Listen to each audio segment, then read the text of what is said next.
You have the starters for Mazama? Yeah, 8 seconds. I'll give him to you during the break. Oh, okay.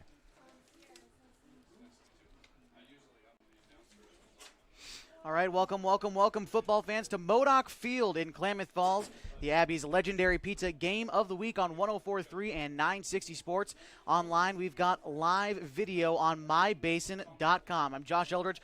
Along with me again this week is Jim Lockwood, and of course, my cameraman running the video stream is Cale Harms. Tonight, one of the best nights in all of the state for football. The Canal Bowl between Klamath Union and Mazama. For the 40th time, these two teams will duke it out. And it may be, at the end of the night, one team will lock up their playoff spot, or you could see one team that really has nothing to lose, Klamath Union, come out and throw a wrench into things for Mazama. Again, KU, they come into this one only one loss away from being mathematically eliminated from the playoff picture in the Skyline Conference. Mazama, they come in after a tough loss to Marist last week, but still squarely in position to make a deep run into the playoffs. Even though KU, they're still in the race technically, they got to push all their chips in the middle here. Coach Smith has got to say all in, but of course he's got aces up his sleeve like Darius Holmes, Aaron Franklin, and of course Xavier Arvizu. This game is going to be a lot more interesting than just one team in the playoff picture and one team fighting to stay in it. Of course, Jim Lockwood along with me.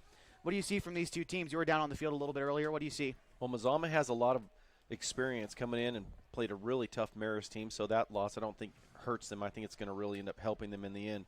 And KU, I think that comes down to their O-line. And with 4 juniors starting on the offensive line and only 1 senior, it's an impressive group. They just need to play really well tonight in order to have a chance. All right, well, with that, we're going to take one break here on the pregame show. Coming up, we got an interview with Coach Tom Smith. Of course, we're going to go over the Skyline Conference standings. And then first kick coming up on the other side of this break on 104.3, 960 Sports on the radio. You got live video on mybasin.com. Stay right here. Hi there, it's Les Schwab Tires. You know, we've been helping keep folks safe on the road around here since 1952. That's why you can save up to $152 on a set of 4 select light truck and SUV tires during our fall tire sale. All with a service you deserve, but just don't find other places. Swing by or book an appointment at leschwab.com. Les Schwab Tires.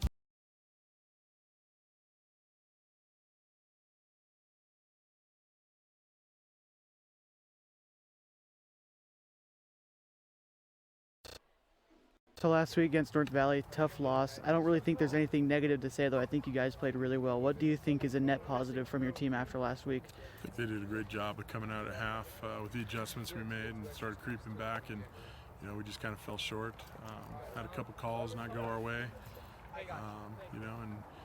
that pick at the end, it really kind of hurt us, but it's just kind of the way of the game. Do you think what one group stood out to you as most improved, do you think, from week to week that week?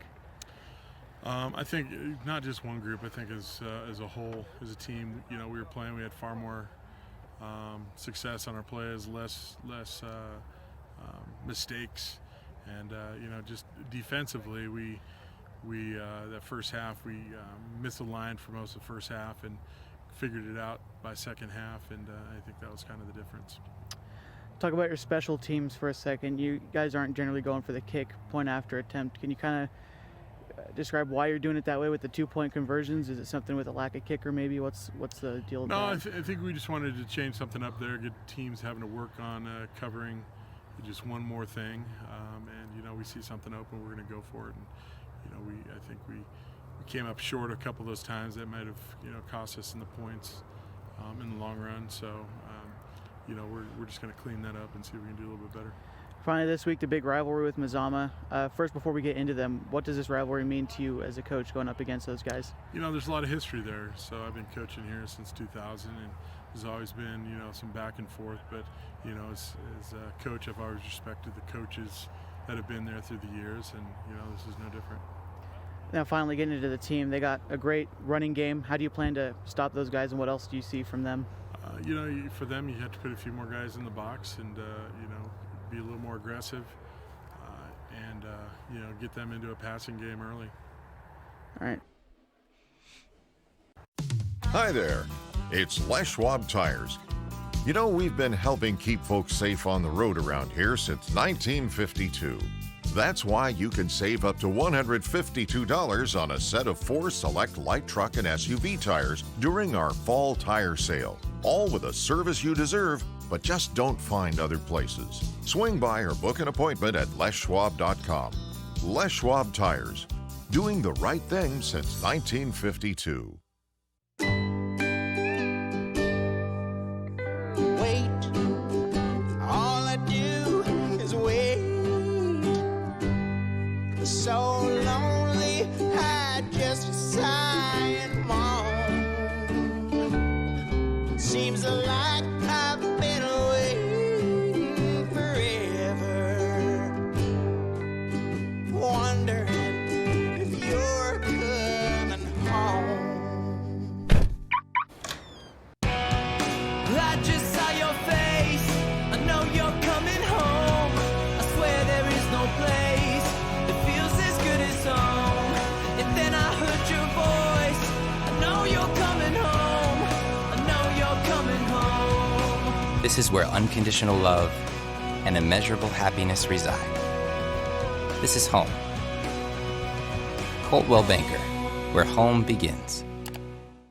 So my very fondest memory at an Abby's came in high school after we won a state championship in basketball, a moment we'll never forget. The very first thing we did, celebrated across the street at Abby's. And for us to just enjoy and savor the season and what we accomplished there, and that pizza became synonymous with this championship memory. It's great to have some of those just foundational, traditional spots that we can all go to and enjoy a great time.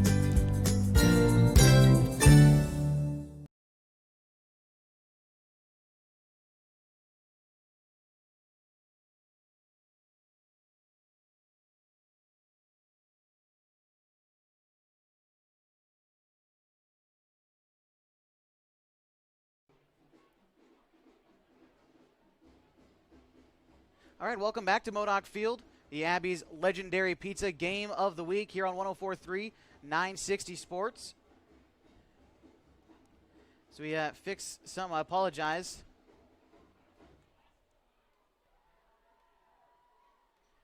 All right, we should be good to go now on the radio. Apologize for that, folks. We had the audio coming through the wrong spot, but we're fixed to go now. Apologize again. 104.3 960 Sports. We were listening to it on the radio. Live video on mybasin.com. The Canal Bowl tonight, again, the 40th time these two teams have met. Way back in 1979 was the first meeting. Mazama, they've won the last 5 in a row. Last year, a 33-30 win, so much closer than in years past. So KU looking to avenge that loss. Their last win coming in 2013. And apologies, last year for Mazama, a 47-13 win, but still KU looking to bounce back. They're looking to bounce back in their season as a whole. 1-5 coming into play today, 1-2 in league play. Meantime, Mazama, they're 2-0 in league play, 5-1 overall. And I might add for Mazama, we're 5 minutes to kick off, still yet to be seen here at Modoc Field. Assuming Coach Vic Leese and the Mazama Vikings warming up over there across town and making the trip over here, but hope he gets here in time for kickoff. But they're 2-0 in league play, second only behind Henley, who's 6-0 overall, and that's how they end up above Mazama, who lost last week to Marist. But again, a very good Marist team that is ranked 5th overall in the state right now. So still squarely in position as far as the Skyline Conference standings go. Behind Mazama is North Valley, and then behind Klamath Union is Phoenix. Phoenix is 0-3, the only team that Klamath Union has beat so far this season. I mentioned the OSAA top 10. We'll take a look at that as Banks tops the list again. Every week so far, they've been at the top of the list. This week they play Seaside, the team that they beat in the state championship last year. Number 2 is Gladstone. They're on the road at North Marion. LeGrand is ranked 3rd. They are on the road as well, this time playing Cottage Grove. Number 4, ranked 4th in the state, are these Mazama Vikings, who have just showed their face here at Modoc Field across in the south end zone. Number 5 is Marist. They are at home against Junction City. Again, North Marion, they are ranked 6th, playing number 2 Gladstone tonight. Another Basin team, number 7 Henley. They are at home across town against the North Valley Knights, a team that beat Klamath Union last week. Number 8 is Baker. They are against Ontario this week. Number 9 is Cascade, on the road at Newport. And number 10 is that North Valley team who is squaring up against Henley this week.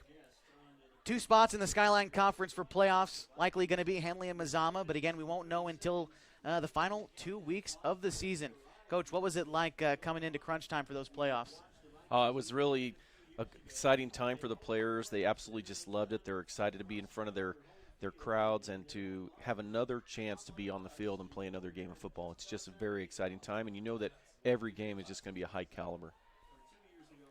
So coming up for KU, they've got their rivalry game. Obviously, that has a part to it too. You know what? As a coach, you know, more so than the players, what do you try to amp anything up? Do you save anything, make anything flashy for rivalries, or do you just try to treat it as business as usual? You try to keep it as business as usual because you don't really need to amp them up. If you do, you're in trouble anyway. But you're really trying to just, hey, remind them it's just another game.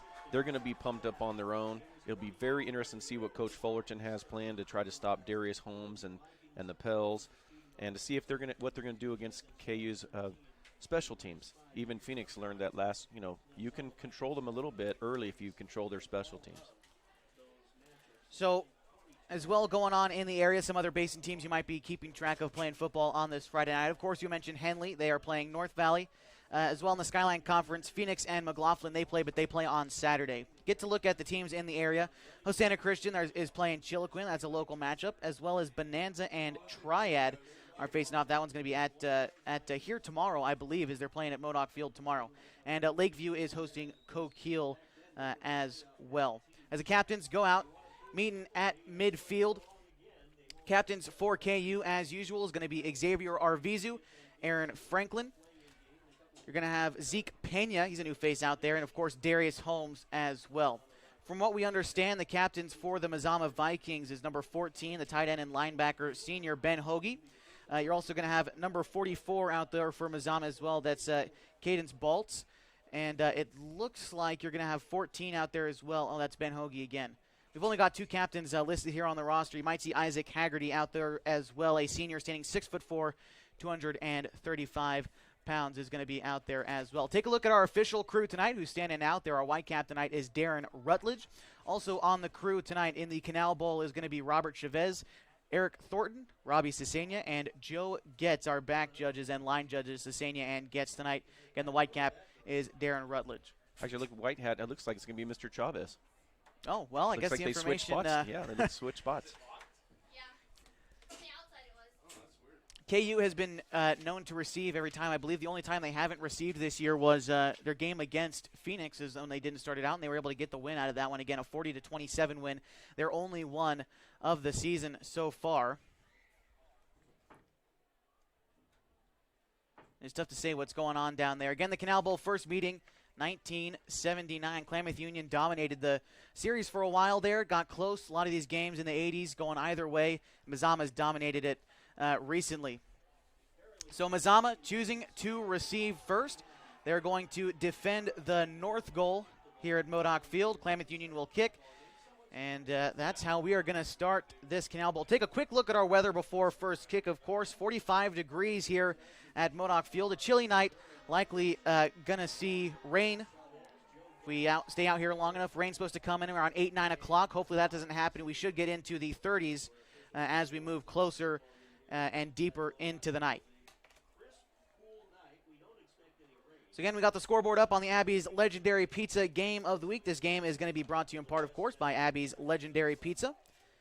If you're looking for a great place to eat, head to one of their pizza locations, 1919 Austin Street or 2226 Shalleck Street near OIT. Abby's Legendary Pizza is a proud supporter of high school sports and instrumental in bringing you the live video stream that you can have on mybasin.com. If you're able to check it out, go do so. We got live HD video, even though we've had some internet struggles in the area, still able to get it to you live. So if you're able to enjoy it, definitely go check it out. As we're getting ready for first kick here tonight, scheduled for 7 o'clock, just thereafter, 7:02 Pacific time here at Modoc Field. Back to receive for the Mazama Vikings. It looks like it's going to be number 22. That's going to be Justin Ivey, a senior standing 5'7" and 170 pounds. He's got one man back there with him. Looks to be Eric Heiden, number 2, the junior, standing 6 foot. Xavier Arvizu with a kick to get things started. It goes off to the left side. It's going to be fielded by Heiden at the 25. He's able to get up past the 35, brought down at the 37, and that's where Mazama is going to start their first drive of the night. Really nice coverage there by KU. It was a low line drive kick, and he was able to get that ball about the 20-yard line. And very nice return, but good coverage by the Pelicans. So your quarterback for the Mazama Vikings, you're going to be looking at Tristan Lee, number 3, the junior, standing 6'3", 185 pounds. From what we've heard, Mazama, they like to run the football. We see Justin Ivey back there right now, I believe, as the running back.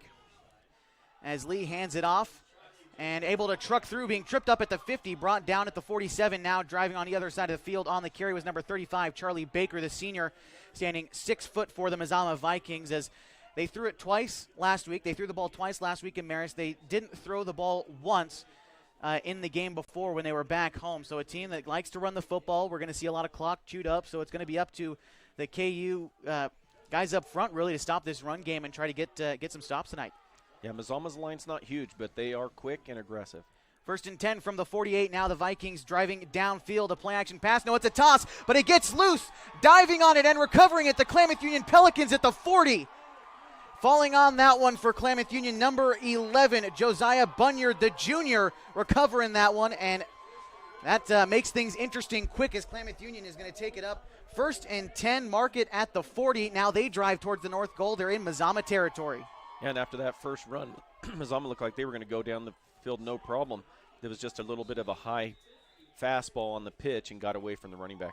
They take it over with 11:26 in the first quarter of a scoreless affair.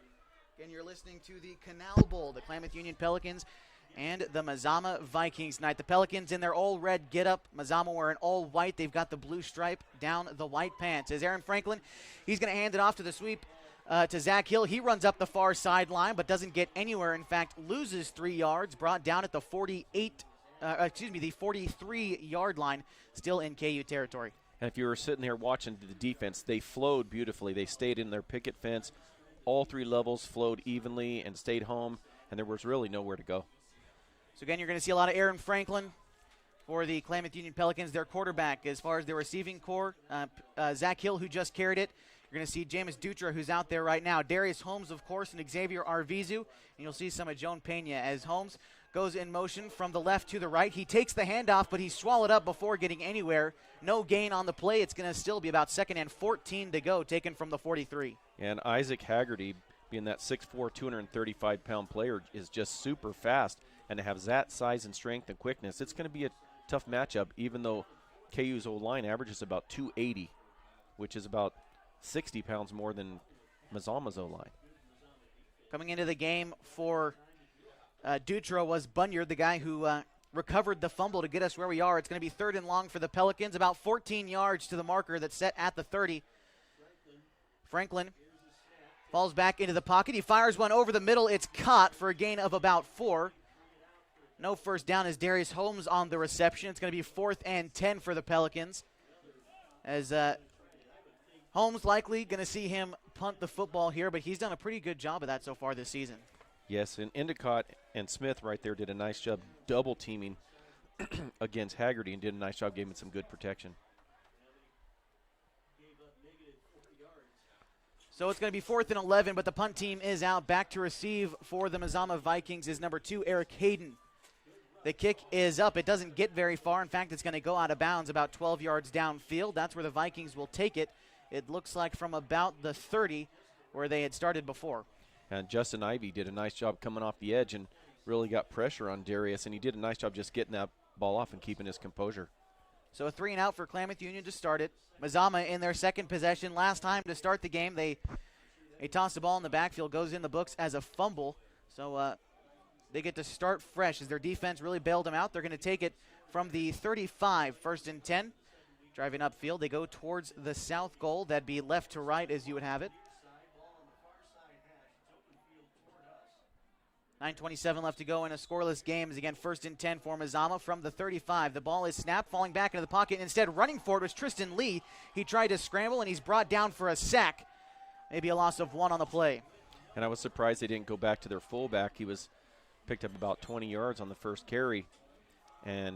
But, you know, it's okay. The quarterback's making his reads, and that's important for KU to stay true to their defensive assignments. Otherwise, that option will kill them.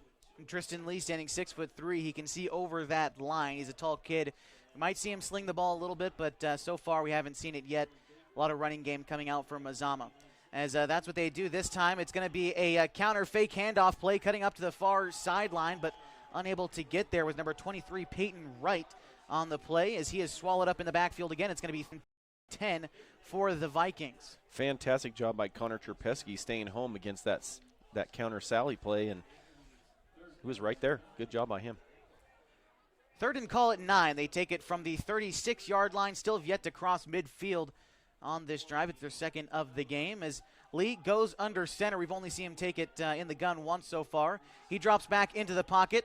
Has all the time in the world to hurl one downfield, but it goes incomplete at the 35. The intended target was number 14, Ben Hoagie, the tight end, but overthrew him by about 5 yards. It's going to bring up fourth down. And it's an interesting thing because Mazama is so dominating in the run, and then when they do pass, I think the quarterback gets really too excited, and just rightfully so. And so that ball, I mean, his adrenaline was pumping, and I think it does hurt them when they get to the playoffs. They need to do it more, even if they don't need to. They just need to give him some more timing.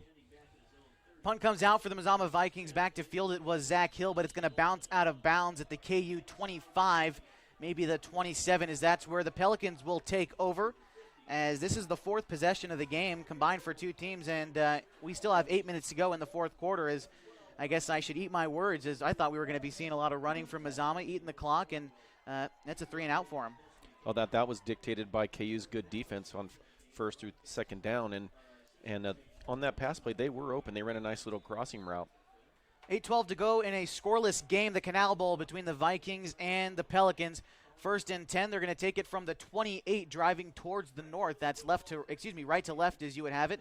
Aaron Franklin under center. He's going to hand it off to Darius Holmes. He fights forward before being brought down after a gain of 1. Gets up to the 30 on the far hash. It's 2nd and 9 to go for the Pelicans. And nice job by Lee and Haggerty getting in there and making that play, but some positive yards there for KU. Second and call it 9 to go.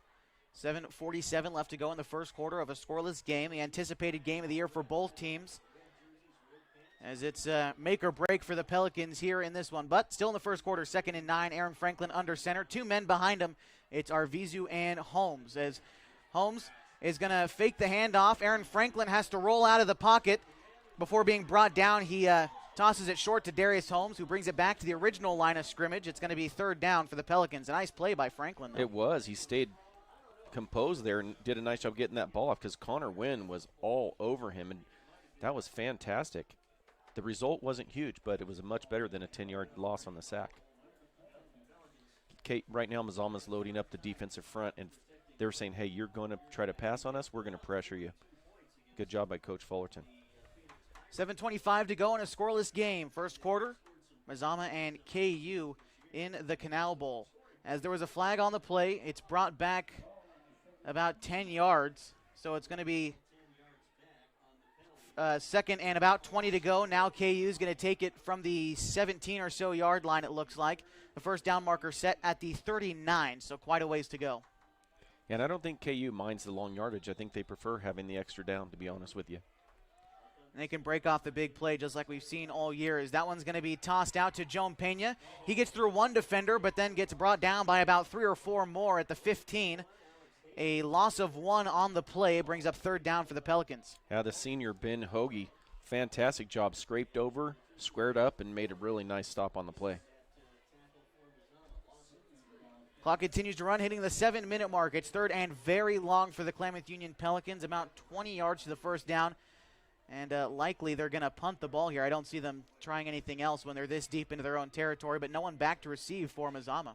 Well, yeah, so that penalty put it only to 2nd, so it's only 3rd down. Oh, 3rd down. But you're right. So I think they're going to come out in their trips bunch set, which they will. And you got to find Darius Holmes here. 3 guys out to his left. Franklin falls back into the pocket, has to do a little scrambling, stiff arm someone at the 15, hurls it downfield. It's caught by Zach Hill at the 50. Wow, that was fantastic. Again, you just see Aaron Franklin show his toughness. He stepped up in the pocket, did a straight arm, squared up his shoulders, and got that ball to Hill. And fantastic job by Zach Hill to go up to its highest point and bring that ball down, catching it with his fingers and his eyes. That was a fantastic play for KU. It's going to be 1st and 10 from the 49 now into Mazama territory.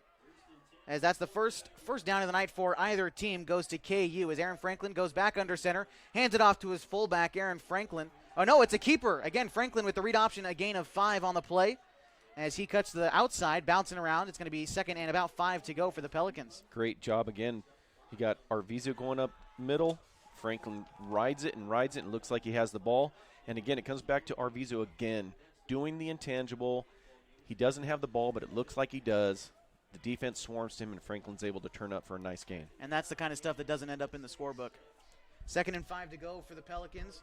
Same formation coming out, 2 guys out to either side. And I believe Franklin is going to have kept it again, this time falling forward a gain of 1. Call it 3rd and 4 on the upcoming play for the Pelicans. They're going to take it from the 43-yard line. And this is going to be a very physical game. You see guys coming up for Mazama. Caden Bolanos came up and just delivered a blow. This is just going to be a really physical game. Still riding a scoreless game with 5:10 left to go in the first quarter. Klamath Union Pelicans and the Mazama Vikings in the Canal Bowl. Glad you could be with us tonight as we bring this one to you live on the radio, 104.3 960 Sports. Live video on mybasin.com. 2 wide receivers set out to the left side of Franklin, 2 guys in the backfield. And one of them is going to be Darius Holmes. He takes the handoff. He fights through 1 defender before being brought down. A loss of 1 brings up 4th down. 5 yards until the first. Yeah, and I was saying looking for Darius Holmes, and he may have to go back to Hill again. So Holmes is the guy. I mean, I had said it last week. He just had a phenomenal game. Everyone who went to that game knew that he was going to be the primary option for KU, and he still ran all over the place. But now Mazama seems to be focusing in on him, hasn't been able to break off a big play, and it's going to bring up 4th and 5 for Klamath Union. Holmes is going to be back to punt, and Heiden back to receive for the Vikings. Darius Holmes decides not to punt before running to the far sideline. Finally breaks the kickoff, a diving catch for Heiden at the 20, maybe the 19, and that's where Mazama will take it. About a 45-yard punt that time coming out for Darius Holmes. Yeah, excellent catch on the return. He fair caught and ended up having to dive for it. Takes a lot of confidence to fair catch that ball when it's low dropping like that, and probably scared the coaches the first couple times he did that, but he obviously has confidence. And right now, Coach Lee has a great plan going on, and we'll see if they can get the running game going. They take it from the 20 with 4 minutes, 8 seconds left to go in the first. A scoreless tie between the Vikings and the Pelicans. It's a handoff, finding a hole towards the left side, the right side rather, and breaking it for about 15 yards on the play. Brought down at the 40 was Charlie Baker for the Mazama Vikings. It looks like there is a flag down. It's thrown at about the 37-yard line. Coach Otero has been coaching defense a very long time, a fantastic coach. I know for a fact that he would be very concerned when you're playing against an option team and the dive back is getting this many yards. That is not a good sign. That means they're either getting blocked or they're not playing assignment football. Could be the hold would have been a result, but they did the same thing on the first play of the game. And there you just said it was a hold against Mazama, as it's going to be first and they're going to call it 3 yards to go. They're taking it from the 27-yard line. The first down marker set at the 30. Mazama driving toward the south of Modoc Field by the baseball field where the junior varsity were practicing earlier today. As Lee under center once more. His guys are always close. He hands it off and plunges forward, a gain of 5 on the play. It's good for a first down. In on the carry was Charlie Baker once again. Nate Tramp fired off the line for Mazama Vikings. Beautifully kept his pad leveled down, kept his feet moving, and he literally drove that nose guard. Cherpesky, who's a very solid player, got driven back on that play. It'll be a nice matchup for throughout the whole game for those two. First and 10 from the 31. Mazama still driving upfield. 3:27 left to go in the first of a scoreless game. Same formation coming out for the Vikings as this time a man goes into motion. It's still handed off to Baker. He finds a hole up the right side, but he's brought down after a gain of 6. Passing the 35, brought up to the 36-yard line on the play. And one thing I have watched about Mazama is they don't care if it's the wide side or the short side. So, for example, in this case, it looked like KU had slanted to the wide side on their front, and they ran dive to the weak side, and it's a pretty good gain. 2:56 left to go in the first quarter. Scoreless ties. It's going to be second and call it 4 yards to go for the Vikings. They were limited to a 3-and-out their last time. This time driving down already. That's again handed off to Baker. maybe a gain of 1, but it's going to bring up third down for the Vikings. And Vic Lease is an excellent coach. I just think this is the one thing that can take their team over the top. They're fighting for state championships, not just league championships. And on that second and short, it'd be a golden opportunity to call a pass play and just get his quarterback used to that and in rhythm and not allow defenses to focus on their fullback. 3rd and 3 to go for the Vikings. They're 0-1 on third down conversions tonight. Lee falls back into the pocket, feels pressure, and he's brought down. In on the sack for the Pelicans, number 17, Zeke Pena, the 5'9 junior. And he was not touched passing that line and came in there a clean sack for him. Yeah, the right tackle ended up doubling and not getting the defensive end, so I'm not sure where the assignment communication was, but he came clean. Brings up 4th down for the Vikings. They will punt this one away. Back to receive Zach Hill. He stands at the 30. The punt goes up a line drive. It's going to reach Zach Hill. No, it's going to bounce at the 40. And Mazama will down it right there at the 40. And that's where KU will take possession with 1:34 left to go in this first quarter. I liked how Mazama punted the ball out of bounds on the first punt. And this one, that was a dangerous one. They're very fortunate that didn't go all the way to Hill because he's a great returner. But still very good field position for KU.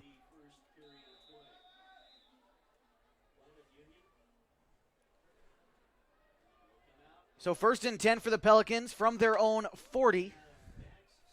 As it was another punt for the Vikings. Holmes on the carry. He falls forward for a gain of 4 on the play. 2nd down. Nice job by Caden Bolts to get in there. Make that stop. We've seen a lot of passing coming out for Klamath Union. We've seen Darius Holmes make a reception already. Aaron Franklin has had a lot of success scrambling around in the pocket. We'll see what they come with on 2nd and about 6 to go. They take it from the 45, the first down marker set at the 49 on the other side of midfield. As we just hit 60 seconds left in the first quarter, the ball is going to be snapped. Aaron Franklin, he took it from the left tackle, it looked like that time, and was swallowed up, but still able to gain 3 on the play as the tackle took him forward. Yeah, it looked like there was a little miscommunication between he and Xavier Arvizu, and it just put him in a bind. So Franklin just had to eat the ball and take the hit. Still a gain on the play, though. It's going to be 3rd and 3. They're taking it from the 48-yard line, still in their own territory as they drive toward the north. 27 seconds left to go in the first quarter, still scoreless as Aaron Franklin does it again from the guard position. Holmes in motion. It's a flip pass to him. He tries to find a hole cutting up toward the near sideline. He's swallowed up, a loss of 3 on the play, and that will bring up 4th down, and we'll likely see that 4th down play next quarter as the countdown goes. It's a scoreless game through 12 minutes here from Modoc Field. The Mazama Vikings and the Klamath Union Pelicans in the biggest game of the year here in the Basin, the Canal Bowl. You're listening to it live on 104.3 960 Sports. If you're watching live video, it's on mybasin.com. Stay right here. So my very fondest memory at an Abby's came in high school after we won a state championship in basketball, a moment we'll never forget. The very first thing we did, celebrated across the street at Abby's. And for us to just enjoy and savor the season and what we accomplished there, and that pizza became synonymous with this championship memory. It's great to have some of those just foundational, traditional spots that we can all go to and enjoy a great time.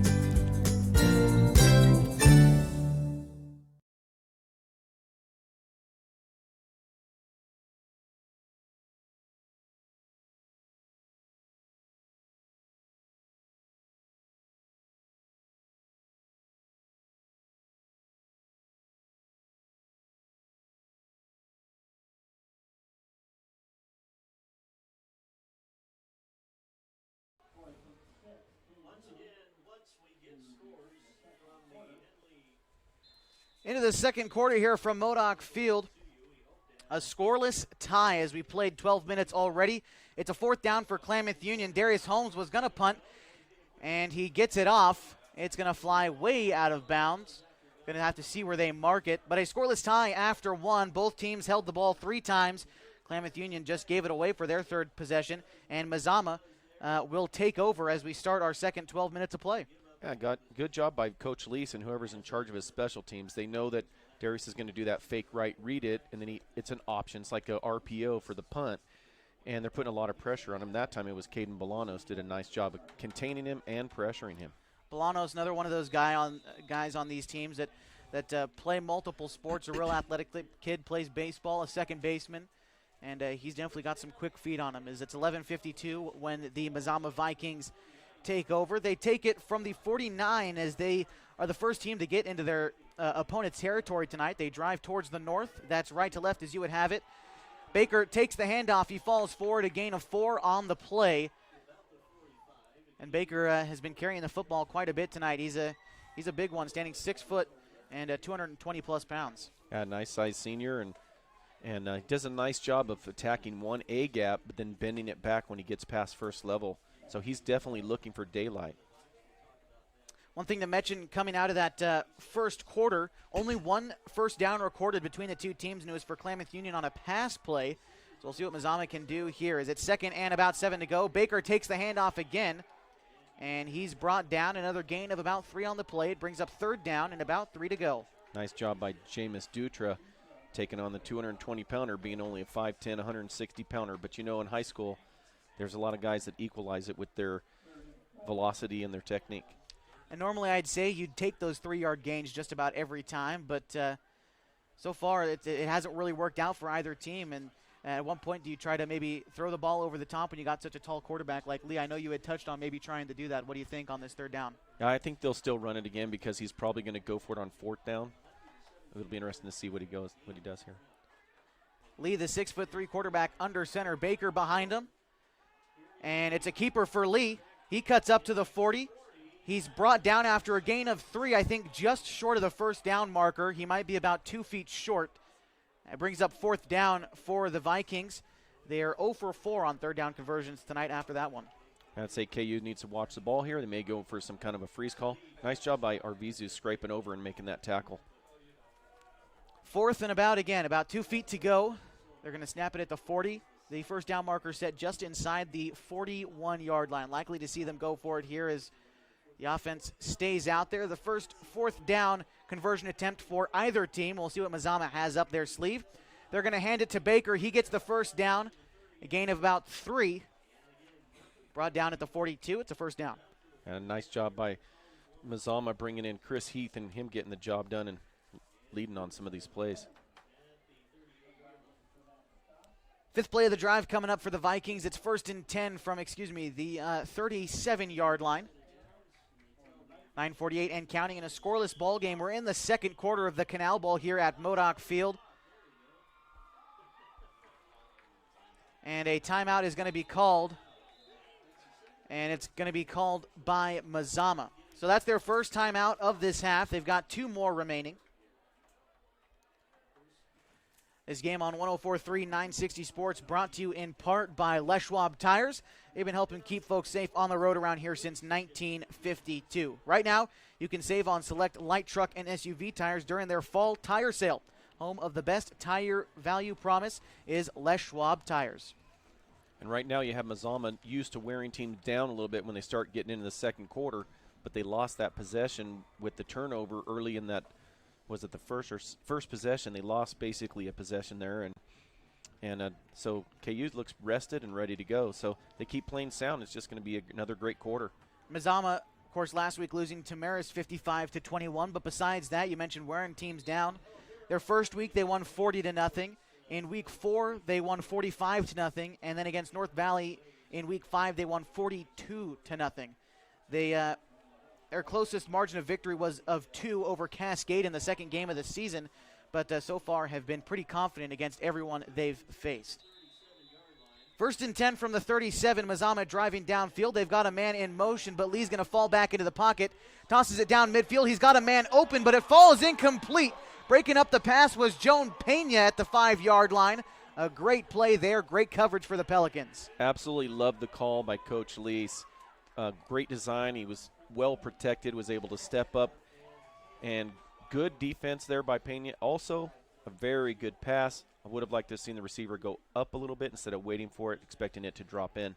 but overall, really nice play. Intended target downfield was Ben Hoagie, the senior tight end, standing 6 foot tall, 190 pounds, but Pena able to get in the way of that pass. It's 2nd and 10 from the 37. The Vikings still driving downfield. Same formation coming out either time. This time, I believe it was a fumble by Charlie Baker, and Klamath Union falls on it. The second fumble of the game for the Vikings.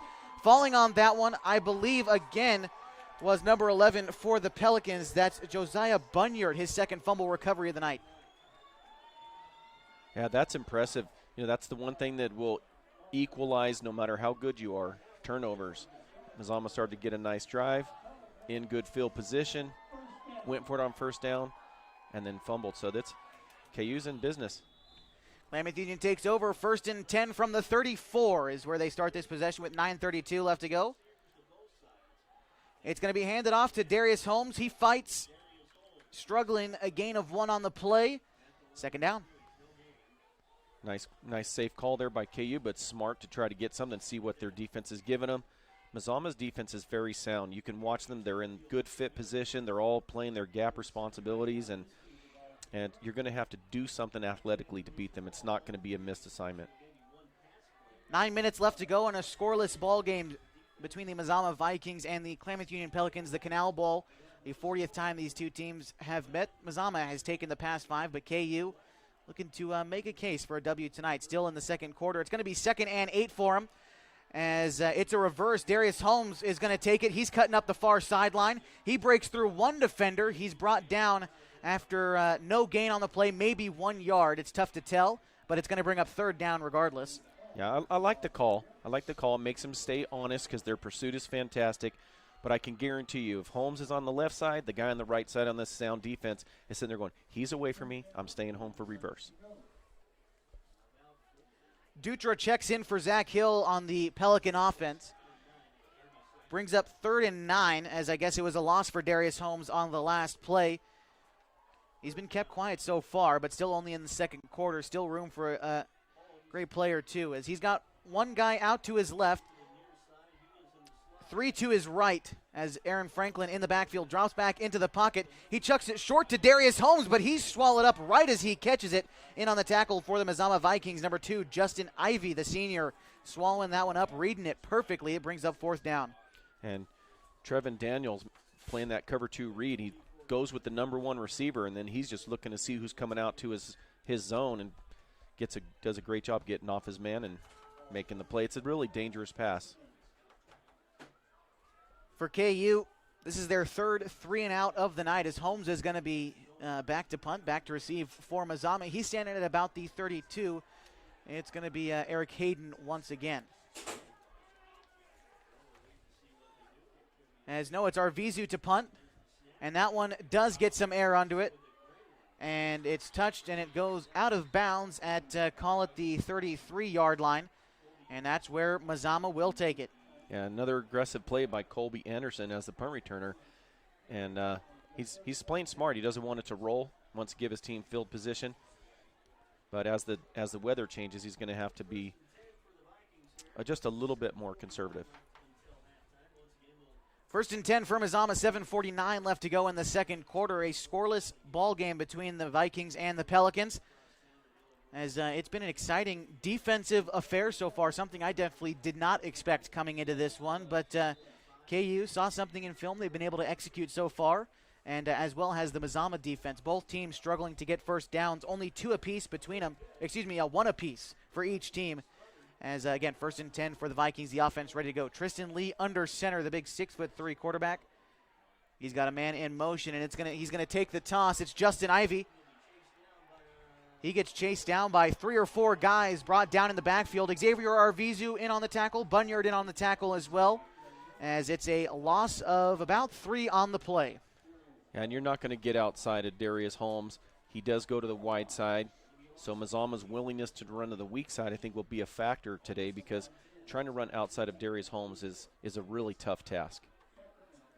7:20 remaining in the half. Again, at halftime, we'll recap the stats and to take a look around the state, what's going on this weekend in the Pac-12, all that good stuff. But we still got 7:10 left to go until that time in a scoreless game. It's 2nd down And about 12 to go for the Vikings. Lee under center once again. This time he falls back into the pocket, feels pressure. He rolls out to his right side, cuts upfield. He gets the first down up the far sideline, and it looks like he steps out of bounds past the 45, maybe at the 47-yard line. Call it a gain of almost 20 yards on the play, as that was a great scramble. Yes, it was, and he did a nice job of breaking contain.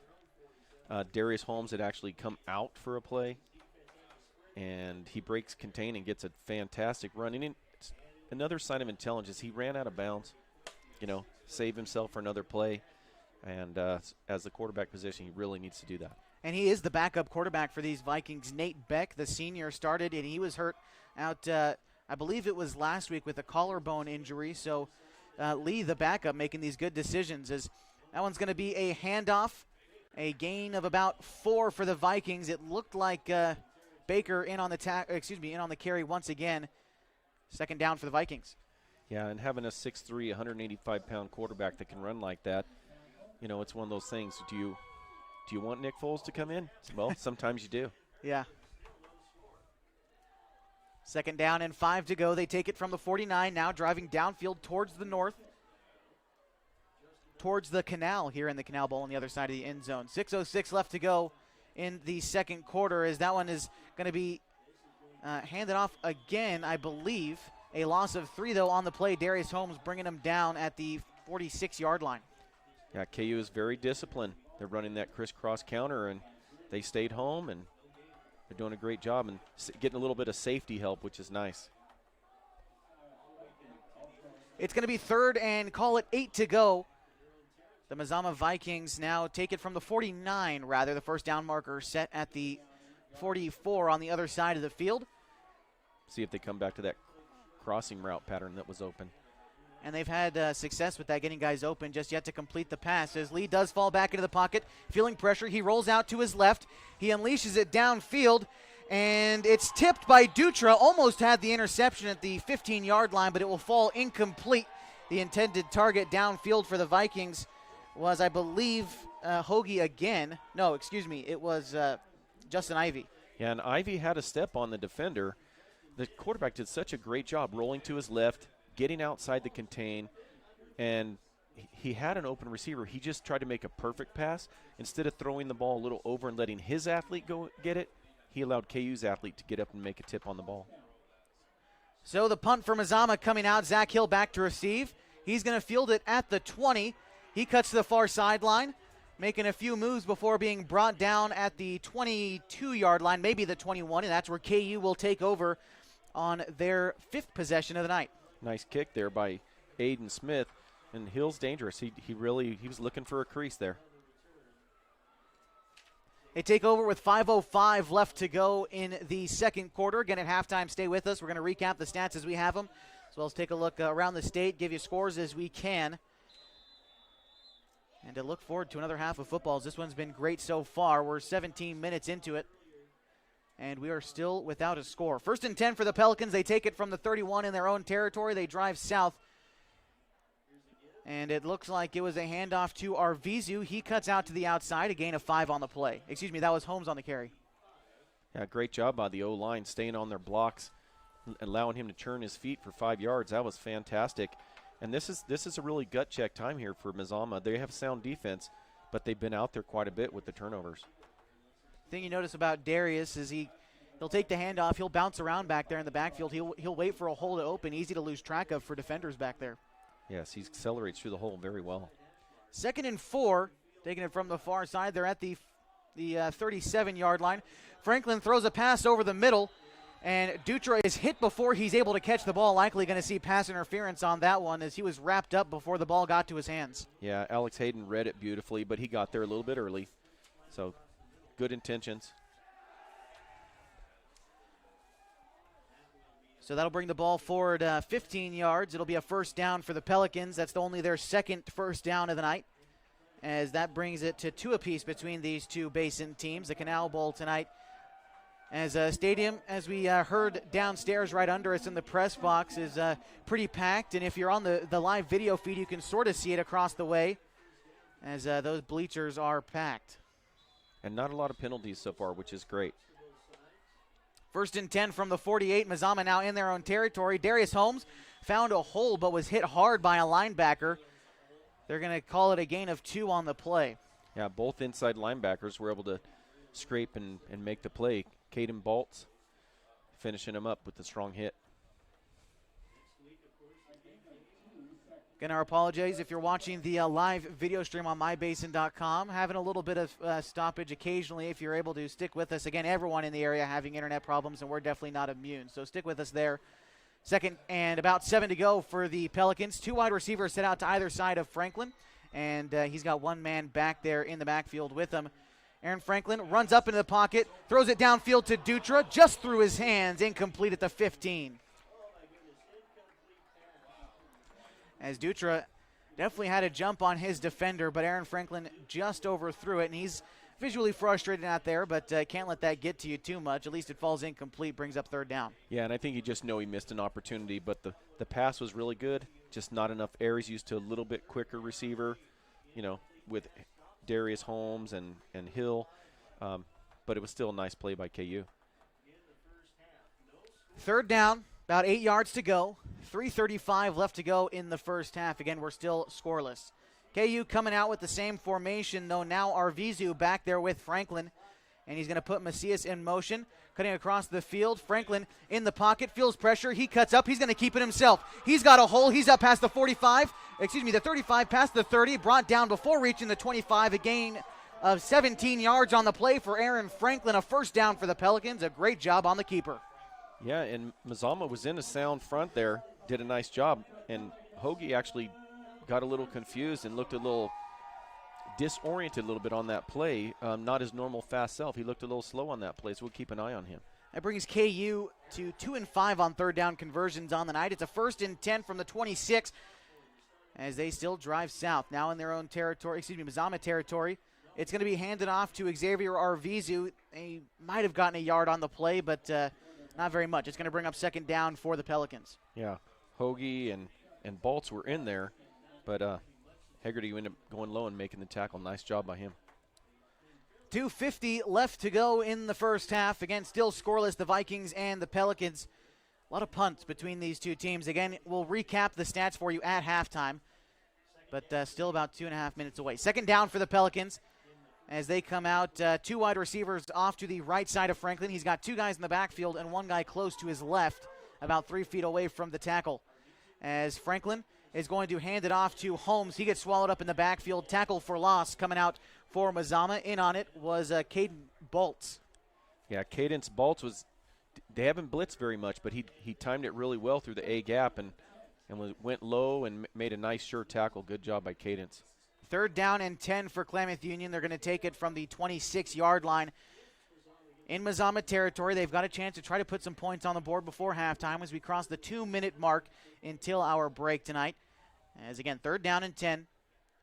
They are 2 for 5 on third down conversions to this point. Aaron Franklin takes the snap, falls back into the pocket, and that one is caught. We can't tell by who at the 20. It looks like both guys had their hand on it. They're going to give it to Darius, but it'll still bring up fourth down.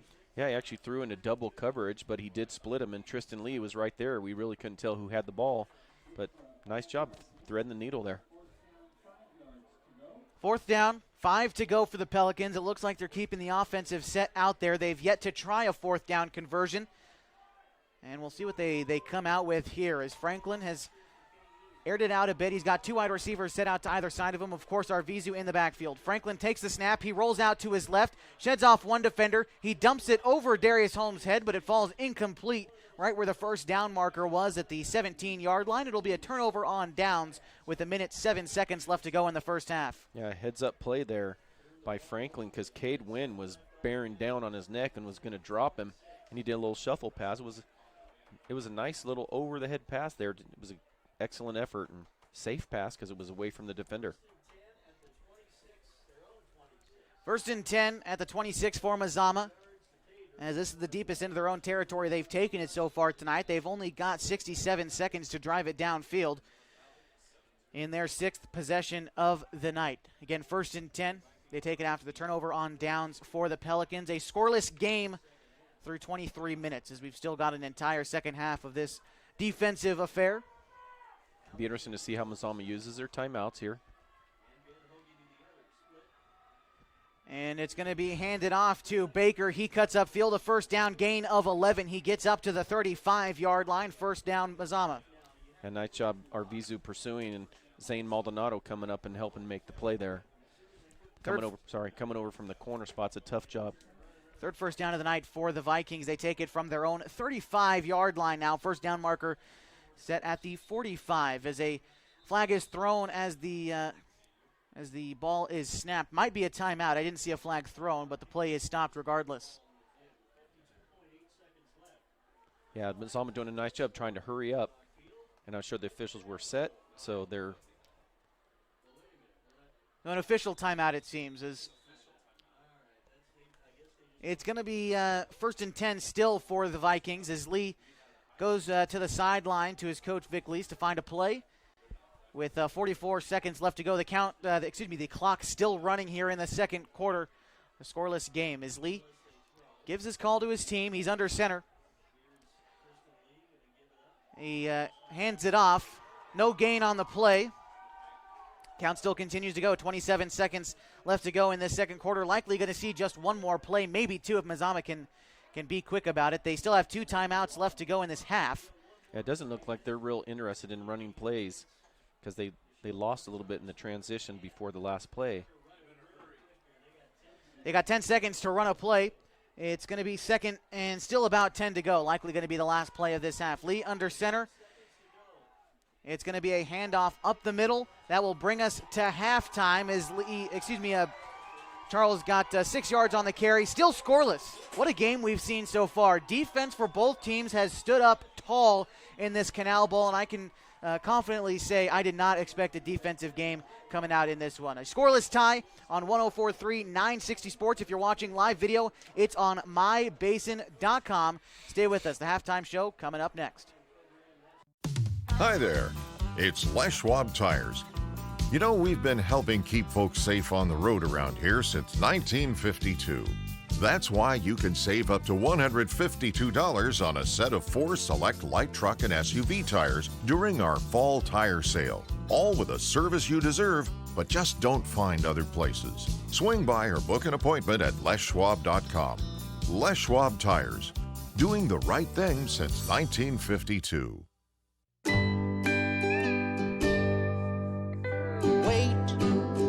all I do is wait. So lonely, I just sigh and moan. Seems like I've been waiting forever, wondering if you're coming home. I just saw your face. I know you're coming home. I swear there is no place that feels as good as home. And then I heard your voice. I know you're coming home.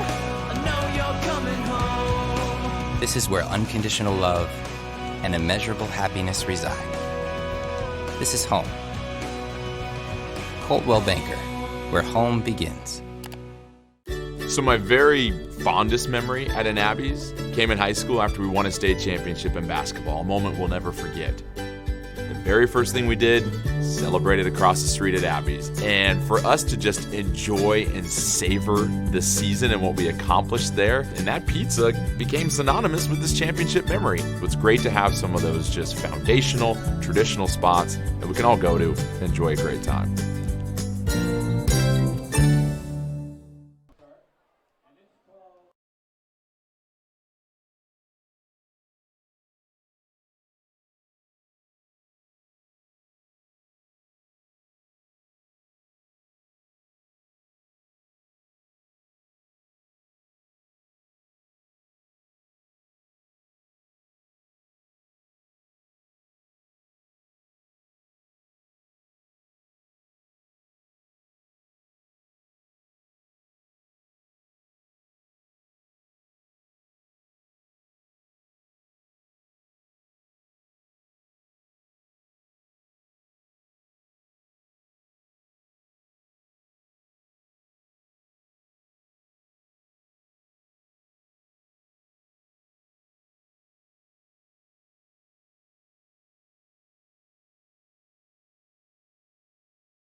All right, it's the Les Schwab Tires halftime show here on 104.3 960 Sports on the radio. You've got live video on mybasin.com. A scoreless tie in the Canal Bowl.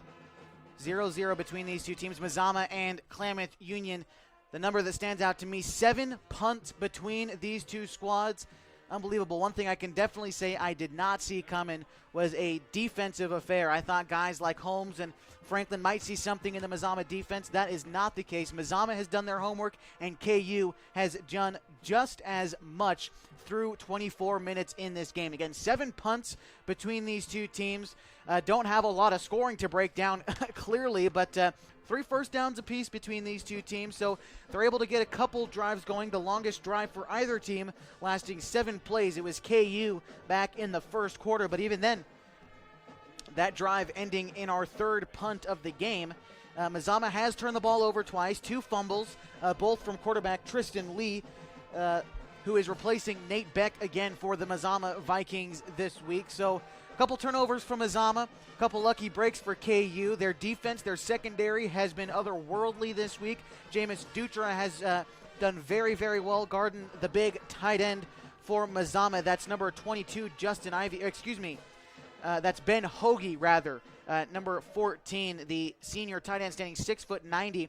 Jameis Dutra has done a fantastic job going up against him to this point. And Dutra, not necessarily undersized, about 2 inches shorter than him, but a sophomore, doing a great job guarding that tight end. And he might have been able to have a couple touchdowns tonight so far. But again, Dutra and the rest of the KU secondary doing a fantastic job so far in this game. The Mazama Vikings are used to shoving teams around ever since Vic Lease showed up in 2013.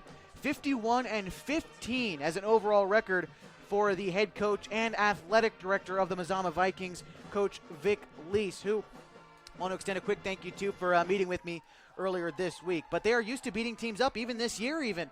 A 40-0 win, a 45-0 win, and a 42-0 win. Their other 2 wins were that of 2 points and 7 points against Cascade and Del Norte from California down in Crescent City. But Mazama used to shoving teams around, and so far they have not been able to do that to the hometown Pelicans tonight at Modoc Field. The crowd has been wild. There's Mazama fans across the way in the bleachers. The Vikings, they showed up with 2 minutes to go, adding a little bit of intrigue, I guess you could say, to tonight's ball game. We're going to take a quick look at what else is going on in the state. Take a look at the Pac-12, but first, a quick message from Les Schwab Tires.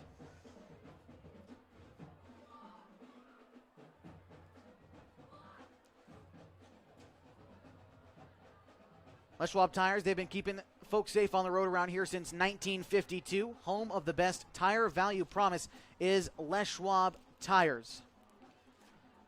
Again, scoreless through the first 24 minutes through this one. As we'll take a look at what's going on in the state of Oregon coming up next as far as high school scores. Again, looking at the state of Oregon coming up next in the middle of the Les Schwab Tires halftime show going on tomorrow, actually around the area tonight. Let's start with that, why don't we? Other Klamath area schools going at it. Henley and North Valley, of course, doing battle with Paris Skyline Conference teams who are both in the race for playoffs. Henley favored in that one, but North Valley beating KU last week, 29-26 in Merlin. Hosanna Christian is playing Chiloquin tonight. Bonanza and Triad are battling here tomorrow. Lost River and Glider playing, and Lakeview is hosting Coquille. As far as our couple California schools that might get the signal, Tula Lake is at Happy Camp, and Modoc is at Quincy, both of those California schools. As far as in the upper level of football, Oregon State is playing Cal tomorrow at 11:30. You can tune in to that one right here on the radio, 104.3 and 960 Sports. You can listen to Mike Parker on the call down from Cal. The Beavers playing the Bears in that one. Of course, Oregon, the big game this week, the Ducks against the Huskies up there in Washington, putting Justin Herbert to the test this week. That's definitely going to be the game to watch, the Ducks playing Washington this week. Also in the Pac-12, Washington State and Colorado are matching up in Pullman, the Cougars at home in that one. Focus a little bit more local as SOU football plays Eastern Oregon this week. The Raiders having a decent season so far this year, just across the way in Ashland, as well as Portland State playing Northern Colorado in Hillsboro this week. They've won 3 straight coming into this matchup, maybe 4 straight for the Vikings of Portland State. For OIT, coming up for them, they've got a lot of exciting stuff going on, those Hustlin' Owls do. Coming up tomorrow, men and women's soccer are going to be at Corbin University in California. One thing this week, women's soccer for the Oregon Tech Lady Owls receiving votes in the National NAIA Coaches Poll, so women's soccer making moves over there up the hill at OIT. Volleyball coming up this weekend as well is going to be at Warner Pacific University. And women's basketball tomorrow you can hear right here on 104.3 and 960 Sports. Mike Garrard, Bobby Thompson on the call versus Sonoma State. Their opener coming up again tomorrow. Also this morning, got to talk to Justin Parnell about the men's basketball this morning, and you'll be able to hear snippets from him probably next week as well on the station. Coming up for KU over the next about 3 or 4 days, cross country tomorrow, the Warner Pacific meet. For Monday, JV football, of course, between these two teams, and also soccer against Henley, the men beating Mazama last night by a score, I believe, of 2-0, and volleyball playing on Thursday, I believe, as well for KU and Mazama. They played Tuesday also at Valhalla Court across the way at Mazama. Going to take one more break here on the Les Schwab Tires Halftime Show from 104.3 and 960 Sports. When we come back, we'll try to make some predictions for the second half, but so far I am absolutely loving this defensive game. A lot of great plays on both sides. Again, Dutra making a great play in the secondary, and Mazama has silenced the gun of KU in the person of Darius Holmes, and Xavier Arvizu hasn't been able to get a lot either. So we'll take a look at all of that coming up on the other side of the break. Stick it here, 104.3, 960 Sports on the radio. Live video can be found on mybasin.com. Hi there. It's Les Schwab Tires.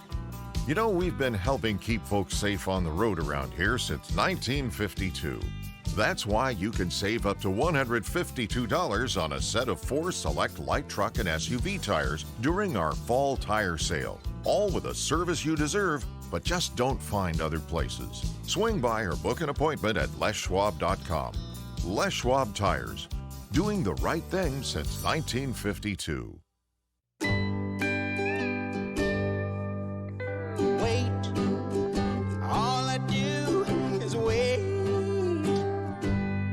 So lonely, I just sigh and moan. Seems like I've been away forever, wondering if you're coming home. I just saw your face, I know you're coming home. I swear there is no place that feels as good as home. And then I heard your voice, I know you're coming home, I know you're coming home. This is where unconditional love and immeasurable happiness reside. This is home. Coltwell Banker, where home begins. So my very fondest memory at an Abby's came in high school after we won a state championship in basketball, a moment we'll never forget. The very first thing we did, celebrated across the street at Abby's. And for us to just enjoy and savor the season and what we accomplished there, and that pizza became synonymous with this championship memory. It's great to have some of those just foundational, traditional spots that we can all go to and enjoy a great time.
Welcome back to 104.3 960 Sports on radio. You've got live video on mybasin.com. Want to just take a quick second to apologize for any technical difficulties we may be having on the live stream. Of course, if you don't know already, there was a fiber internet cable that was pretty much hacked in half about 9 miles this side of Ashland, and everyone in the area is having internet difficulties, and again, we're not immune to it. So again, if that's the case, if you may be catching us in snippets, I hope you can stay with us. Of course, it becomes too much to bear. Our radio stream can be found 104.3 on the FM, 960 on the AM. Basin Sports leader right there. But hope we can get the video stream fixed, because it's been a great game to watch so far. If you're the kind of person who loves great defensive football, we've got a scoreless tie through the first 24 minutes of play.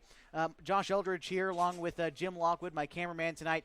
Cale Harms doing his best on the live stream for you folks. Jim, what did you see from both of these teams in the first half? Saw a great first half. Not a lot of penalties, sound defense, field position going back and forth. I think KU's come down to a kick. They could be missing Alex Garcia in this game. Turnovers were a big deal for Mazama early, and Mazama may be having a little bit of a letdown after the loss to Marist last week, and I was impressed with them opening up a little bit offensively and trying to let their junior quarterback have a big effect on the game. I think with his confidence in the run game, that's what he's going to go back to. So I think coming out of halftime here, KU clearly the underdog and are still right in this game. Clearly scoreless tie between these two teams. Do you think they have more momentum, or do you think it's easily split? Of course, you can see them on the sideline right now. Their spirits look much more high than the guys across the way. I believe KU definitely has the momentum. They played really sound defense and maybe shocked Mazama a little bit. I'd say Mazama's a little bit concerned. I think if it's the same result starting the fourth quarter, Mazama could tighten up a little. And KU, they're going to get the ball coming out of halftime. You expect them to be, business as usual. You expect them maybe try to air it out more. Franklin has had a little bit of success throwing the ball, maybe better than weeks past. What do you expect to see from them offensively? I think they'll air it out. I think they'll even try some of the stuff they've shown earlier. They didn't show in the first half, things like a toss pass. They tried reverses and maybe drew some reverse passes, maybe stuff like that, because they're trying to play spoiler and fight back into this thing. And I had mentioned in the pregame show, final question for you before we get back into the game, is KU is going to receive first. KU, really nothing to lose in this game. They've got to push all their chips in the middle. I had mentioned, as turn of phrase would have it, their aces up their sleeve would be Darius Holmes, Xavier, and Franklin. Well, those first two guys that I've mentioned have had more impact on defense so far than offense, I would think. Do you think what do you think they got to do to, get going on the offensive side? Do you think they got to take more handoffs maybe, or do you think they should just keep their focus on defense because that's what's been doing so well? I think they need to at least keep pounding Arvizu because they've got to keep that defense sound and in the box. And Mazama's super aggressive. They're going to have to use that along with Darius Holmes, Zach Hill. Get the ball to their athletes and let their athleticism, let them make plays. You can hear the crowd under us, and if you can't, they are loud. The bleachers right under us in the press box filled to the brim. Mazama has a good turnout across the way, though most of their people not in the bleachers, standing about near the 20 or 30 on the south side of the field. But a great turnout for both teams. It's the biggest game of the year here in the Basin. The Canal Bowl, Mazama and Klamath Union here tonight. And, again, a scoreless tie through the first minutes of this one. It'll be interesting to see if they kick it deep over there to Pablo Macias, and you see Pena out there. Pena is just a heck of a leader. Just really impressed with his. That's why he's a captain. He just really knows how to get his team going. As he was the one pumping up the guys right under us in the press boxes. Third quarter getting underway. Mazama to kick things off. Back to receive for Klamath Union is going to be Pablo Macias. He is standing inside the 15, and Zach Hill's back there as well. You're also going to have Dutra, I believe. So a couple guys back deep for Mazama as coming up at a halftime. Time to warm the bodies up, and let's get back into football as we're down near 40 degrees as we start this third quarter tonight. I don't know if he's made tackles before, but he might have to tonight. And it's going to be fielded at about the 20, taken by Zach Hill on the far sideline. He's able to cut up field past the 40, brought down before the 45. And Aiden Smith was right there, willing to sacrifice his body if he needed to, but it was close. He almost had to make that tackle.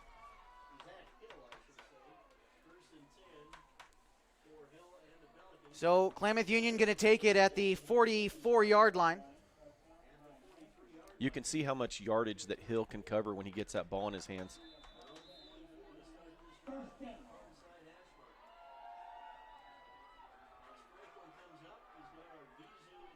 First and 10.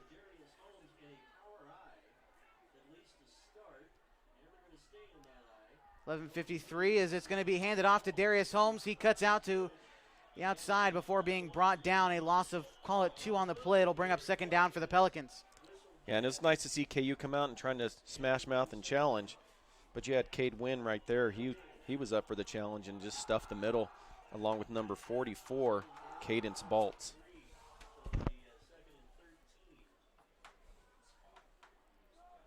Second down and call it 13 to go for the Pelicans. 11:43 left to go.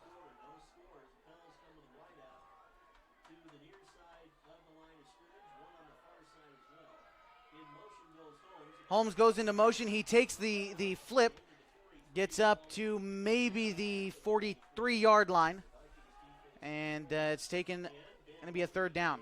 And that's what we're talking about with Mazama. They're very sound, and their pursuit is fantastic. So just on a play like that, you see literally 5 guys around him and helping in on the tackle. So they're going to have to go with some type of counter and play action pass.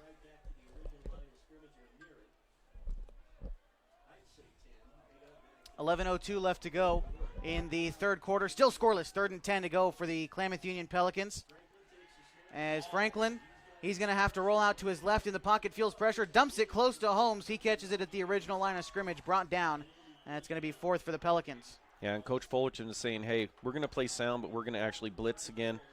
And they did. Got some pressure with the blitz, and Franklin just didn't have enough time.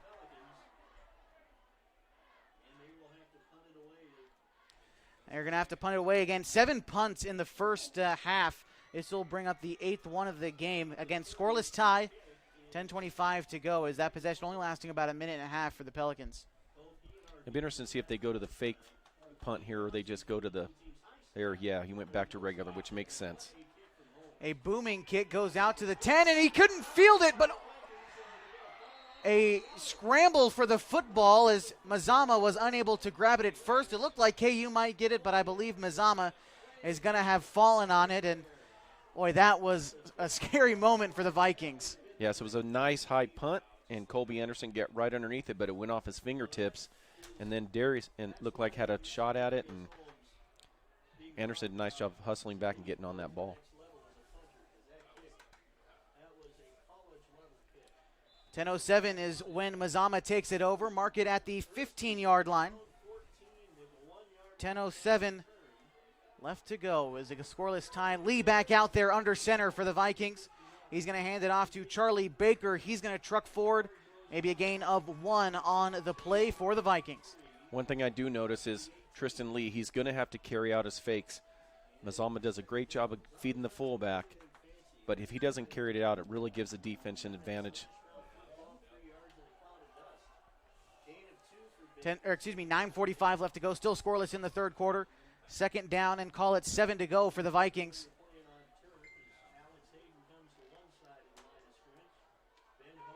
Two guys out to Lee's left, to his right. Baker's going to take the handoff regardless, but he doesn't get anywhere. Maybe no gain, maybe a gain of 1. Still third down for the Vikings. Yeah, we've talked about Connor Terpesky. He is just tenacious in there. He, along with number 54, Dalton Barnes, they're just down low and fighting, and Barnes shot through the gap and made a nice tackle on that play. 9:07 and counting left to go in the third quarter. It's third down for the Mazama Vikings. They take it from their own 20 now, driving to the north side. As a bit of defensive game so far, KU has gone in the backfield the last 2 times, and we'll see what they come up with here as they've got a loaded front motion on the left side, but it's going to be tossed out to him. The ball goes loose, dives for it, out of bounds. Mazama keeps possession, but it's going to bring up a 4th down. And it wasn't a bad pitch, but again, we talked about their willingness to run to the short side, especially, I believe, trying to run away from Darius Holmes, but then the running back runs out of space. 4th down. They are 1 for 1 on 4th down conversions tonight, but it looks like they're just going to go ahead and punt the football here. Back to receive, standing at about the 50, is Zach Hill.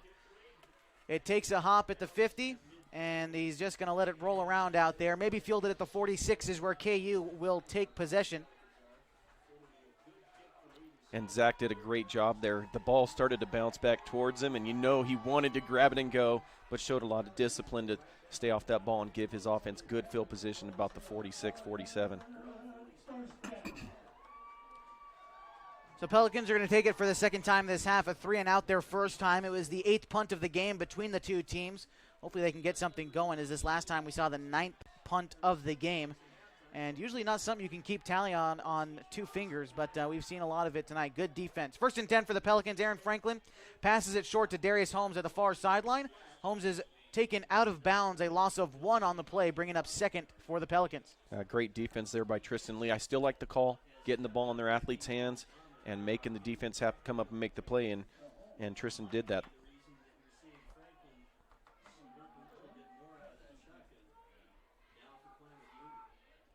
.8:11 and counting. 2nd and 11 to go. It's not very common you see your quarterback at the corner spot. Tells you his athleticism.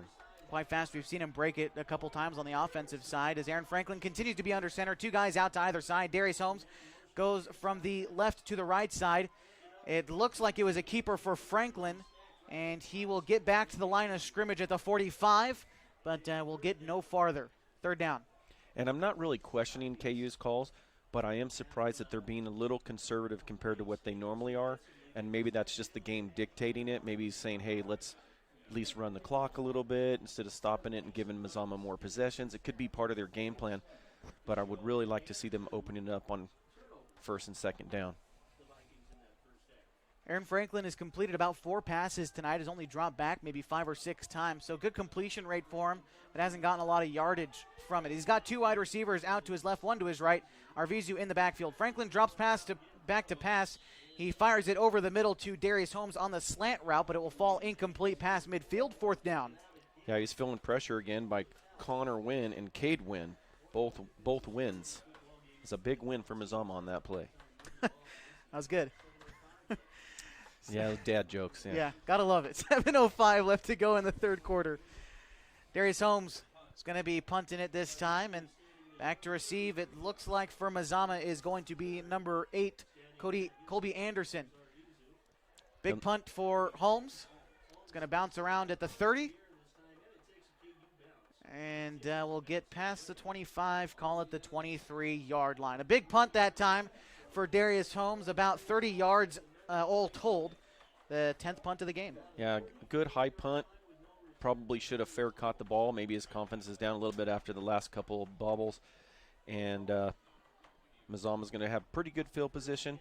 But you saw Pablo Macias down there not just covering the punt, but picking it up and giving it to the official so they can't be returned.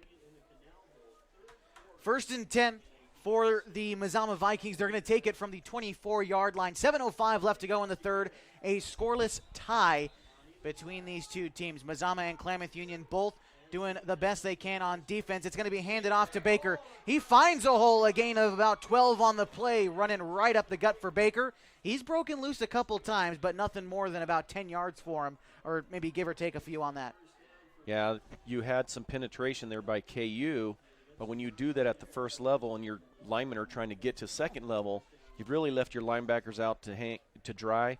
And again, nice, fantastic tackle by Zane Maldonado. We've seen it a couple times, and we've seen it throughout the year. 6:47 left to go in the 3rd quarter. 1st and 10 for the Mazama Vikings. It's from the 38 or so yard line, still in their own territory. They drive from right to left. They'd be going north towards the canal here at KU. As it's a toss out to the outside. Ivy takes it. He's able to cut up the far sideline. He finds a bit of a hole. He's got the 1st down. He's up past the 45, brought down at the 41-yard line. A gain of 20 on the play. A nice quick speed pitch and fantastic blocking out there by Caden Bolanos. That's Mazama's 4th first down of the night. That's all told their first of this half. And gain of 20 on the play for Baker. Justin Ivy as the running back senior running up the far sideline. 1st and 10. You see the O-line trying to get their huddle fired up. Trying to get some momentum here. Taking it from the 42. It's a handoff to Baker. Gain of, call it 1. He gets up to the 40. 6 minutes and counting in the third quarter of a scoreless Canal Bowl between the Mazama Vikings, our visitors tonight at Modoc Field, and Klamath Union. The Pelicans holding tough on defense. One thing that they've kind of been their struggle all year, this time coming out against one of the best offensive teams in the state and shutting them down through the first about 2.5 quarters of play. It's going to be 2nd and 9 for the Vikings. They take it from the 40. It's going to be a play-action pass. Lee falls back into the pocket, throws it over the middle. That one's going to fall just incomplete. Man, another very close one, that time intended for Alex Heiden. And just through the fingers, a very, very close call. Touchdown could have very easily come from that play. Great call. 2nd down, not expected. The post is open. You know, Zane's out there basically on an island having to play against pitch man, so his eyes start to go in the backfield. He ran a nice post route with Alex Heiden, and the ball went right through his hands.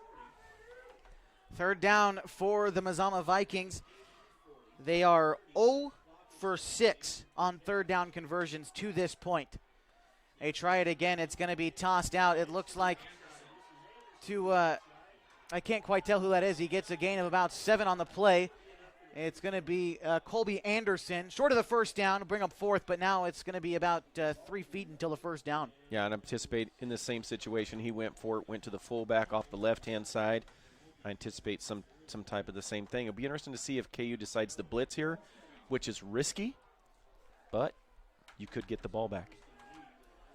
Mazama 1 for 1 on 4th down conversion attempts tonight. They tried it back in the first quarter and were able to succeed from about the same field position, and they will succeed once again. Charlie Baker, he plunges forward, a gain of about 7 yards on the play, brought down at the 25, 1st down Mazama. Yeah, and a nice job by him, but you got to also look at Cade Wynn and Nate Tramp and Dominic Hankins and all those guys, Shadow Rivera, and all those guys are Haggerty. They're in there pounding, and they knew confidently that they could go to that play. It caught KU off guard a little bit. They didn't blitz, but they weren't really down in their position like they normally were at the linebacker spot. 4:33 and counting in the third quarter. Still scoreless, but Mazama driving downfield. 2 first downs on this drive. Lee falls back into the pocket. He feels a lot of pressure. He's going to be brought down. He might have gotten back to the original line of scrimmage, but in on the tackle, number 77 for the Klamath Union Pelicans, Jaden Mcveigh, the 6'1" senior. Yeah, McVeigh did a nice job staying with the play, but he was flushed out by Cherpesky again and Barnes. Just a fantastic job avoiding him, and good sound defense by KU. So it was a sack, a loss of 1. It's going to be 2nd and 11 from the 36-yard line for Mazama. Same formation coming out all the time, as that one's going to be handed off to Baker once more. And he fights forward, a gain of, call it, 4 yards on the play. He's up to the 22-yard line. Yeah, I don't really want to keep beating the dead horse, but I'd still love to see Tristan either carrying out a pass fake or run fake when he hands off to the fullback. It really will pay off. 3rd down, call it 6 to go, maybe a long 7. Excuse me, a short 7. 3:27 and counting left to go. A scoreless game tonight. The Canal Bowl, the Mazama Vikings in their all-white traveling road uniforms. Klamath Union all red at home tonight at Modoc Field. Baker is going to take the handoff. He gets a big hole up the middle. 5, touchdown Mazama. And that's what we were talking about. He went like he was going to go to the left. Arvizu scraped to the right, and he bent it back to where Arvizu had vacated and went straight up the middle to the right side. A touchdown for the Vikings. 3:09 to go in the third. The first score of the night for either team, as it was Charlie Baker carrying it in from about the 22-yard line. We saw that similar when the 49ers this last week had that big 80-yard run. Very similar. They had 4 guys on defense at linebacker, and the guy overscraped, just like this play. The extra point attempt is good. 7-0 Mazama here in the third quarter. Klamath Union gets a chance to answer. We'll be right back on the radio, 104.3 960 Sports, on live video, mybasin.com. Stay right here. So my very fondest memory at an Abby's came in high school after we won a state championship in basketball, a moment we'll never forget. The very first thing we did, celebrated across the street at Abby's. And for us to just enjoy and savor the season and what we accomplished there, and that pizza became synonymous with this championship memory. So it's great to have some of those just foundational, traditional spots that we can all go to and enjoy a great time.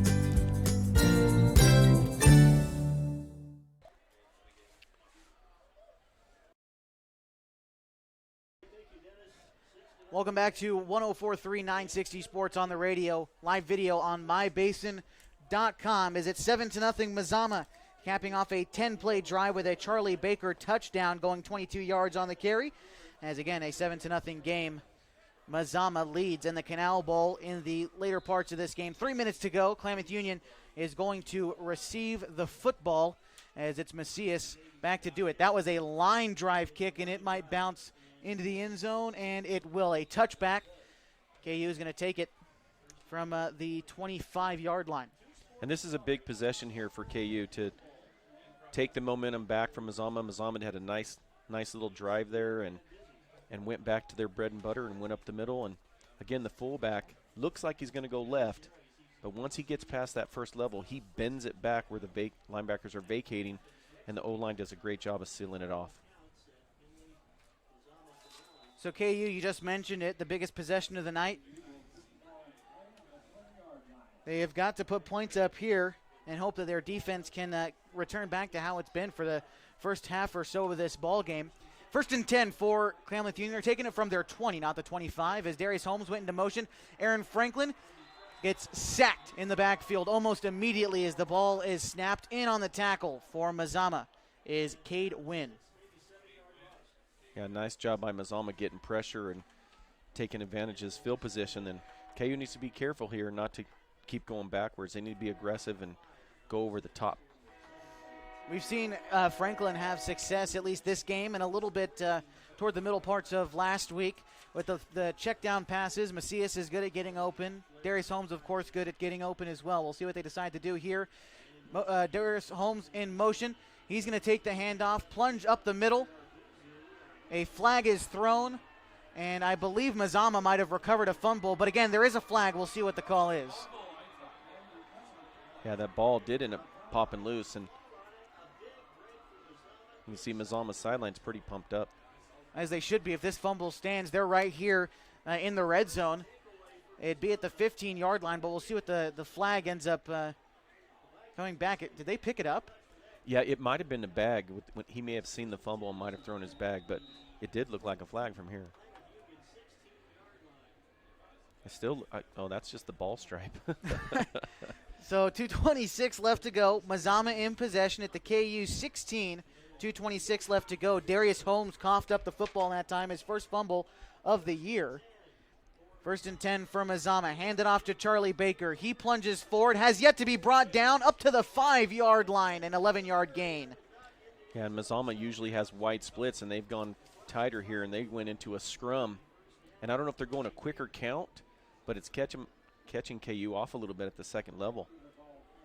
They might have to walk those backers up. 2:16 and counting.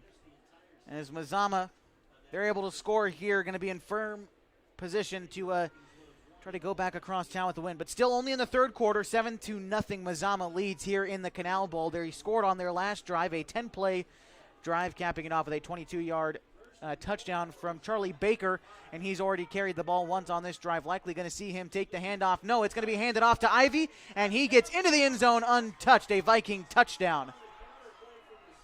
Now they kept their wide splits, and Cade Wynn pulled from the left side and ran a nice trap play, beautiful play. That makes it 13-0 Mazama. Now waiting on the extra point as they score in rapid succession. Back-to-back drives. That one a 6-yard touchdown run from Justin Ivy. Doing the kick for Mazama is going to be Aiden Smith, the senior, standing 5'8", the kicker and punter, knocks it through the uprights. The kick is good. 14-0 Mazama here in the Canal Bowl. 1:49 left to go in the third quarter. Really nice job by Mazama taking advantage of the turnover. And we said that it was a big possession for KU last time. This one's huge. And you can see Jaden Mcveigh down there trying to get him focused and encourage him to hey, let's get this. Let's get it back into this. This game, of course, brought to you by Coldwell Banker, the star of the real estate universe for more than 100 years. And here in the Klamath Basin, Coldwell Banker Holman Premier Realty will be taking the brand into the next 100. Coldwell Banker Holman Premier Realty will always be locally owned and nationally known. Let them be the star that guides you home.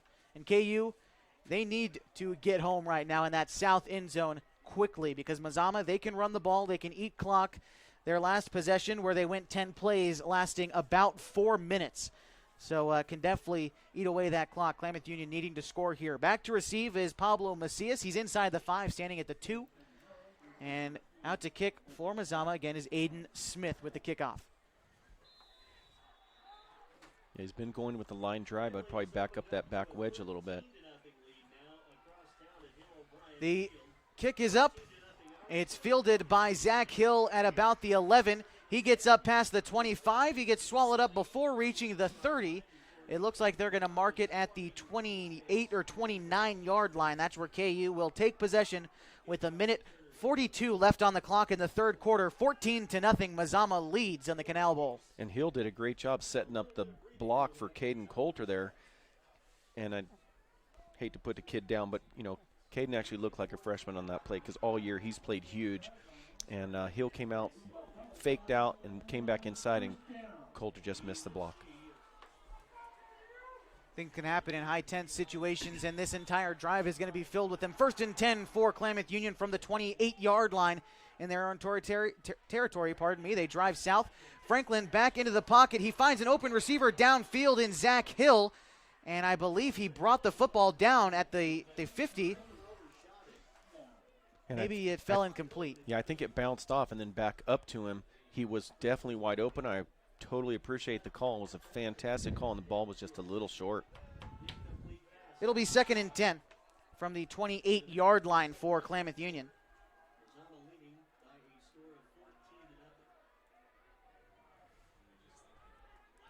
.137 left to go in the third quarter. 14-0 Mazama. As Aaron Franklin, we've seen him pass once already. That's going to put Darius Holmes in motion from the left side. Franklin falls back into the pocket, but he is going to be sacked. Hopping right over the line for Mazama that time, number 24, Jason Ortega, the junior linebacker, really was able to get in there without any problems. Yeah, he did a nice job. He ended up beating De Los Reyes, who normally does a fantastic job and uses athleticism to beat the 285-pound guard. 1:14 left to go in the third quarter. Again, might be experiencing a little bit of technical difficulties on the live stream with the fiber cable being severed near Ashland. But again, if it becomes too much to bear, always on the radio, 104.3 on the FM, 960 Sports on the AM. Third down and about 13 to go for the Pelicans, deep into their own territory. A big third down conversion coming up. A flag is thrown before the play starts.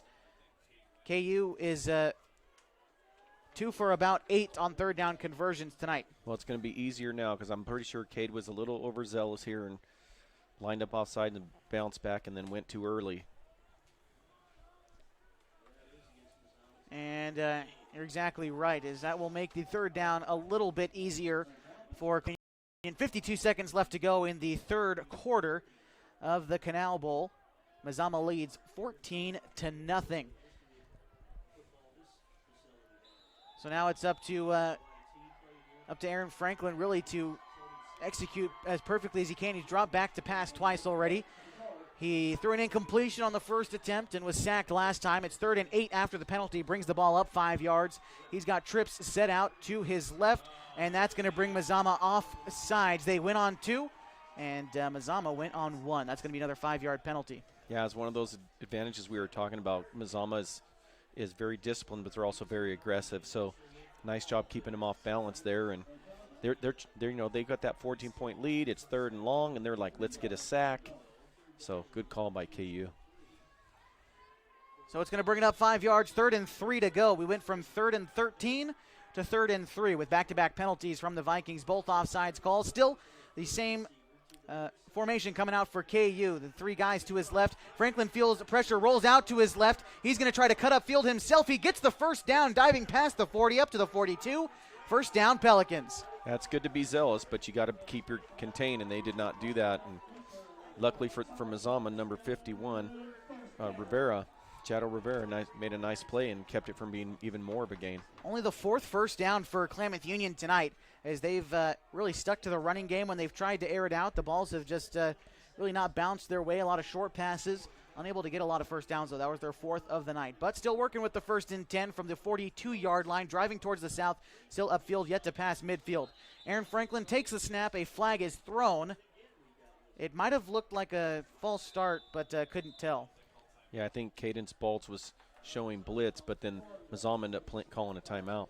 It will be a timeout for Mazama.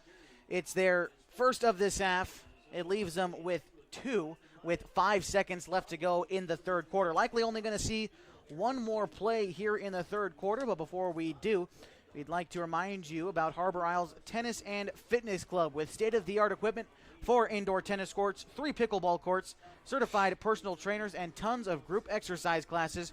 Harbor is the place to be. One of the many contributors bringing you tonight's Abby's Legendary Pizza Game of the Week on the radio at 104.3 FM, 960 AM, and of course live video on mybasin.com. 5 seconds left to go in the 3rd quarter of a 14-0 ball game. Mazama leads.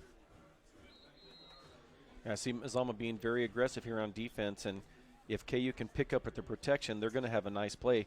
I would like to see Hill or Holmes isolated out on the wide side instead of being trapped in the trips on the short side. So going to see one play here in the 3rd quarter. It's going to be a 1st and 10 play for the Pelicans. They're going to take it from the 42, still driving upfield towards the south goal, toward the grass field, the baseball field, and where the JV practice. As Aaron Franklin calling his guys. Macias close to the line. Macias goes into motion into the backfield. It's going to be a keeper, it looked like, for Aaron Franklin. He might get a gain of 1 on the final play of the 3rd quarter. 14-0, Mazama scoring twice here in the 3rd. They lead 14-0 over the Klamath Union Pelicans as we head into the final 12 minutes of play from Modoc Field. You've got 104.3 and 960 Sports on the radio and live video on mybasin.com. Stay right here. So my very fondest memory at an Abby's came in high school after we won a state championship in basketball, a moment we'll never forget. The very first thing we did, celebrated across the street at Abby's. And for us to just enjoy and savor the season and what we accomplished there, and that pizza became synonymous with this championship memory. It's great to have some of those just foundational, traditional spots that we can all go to and enjoy a great time.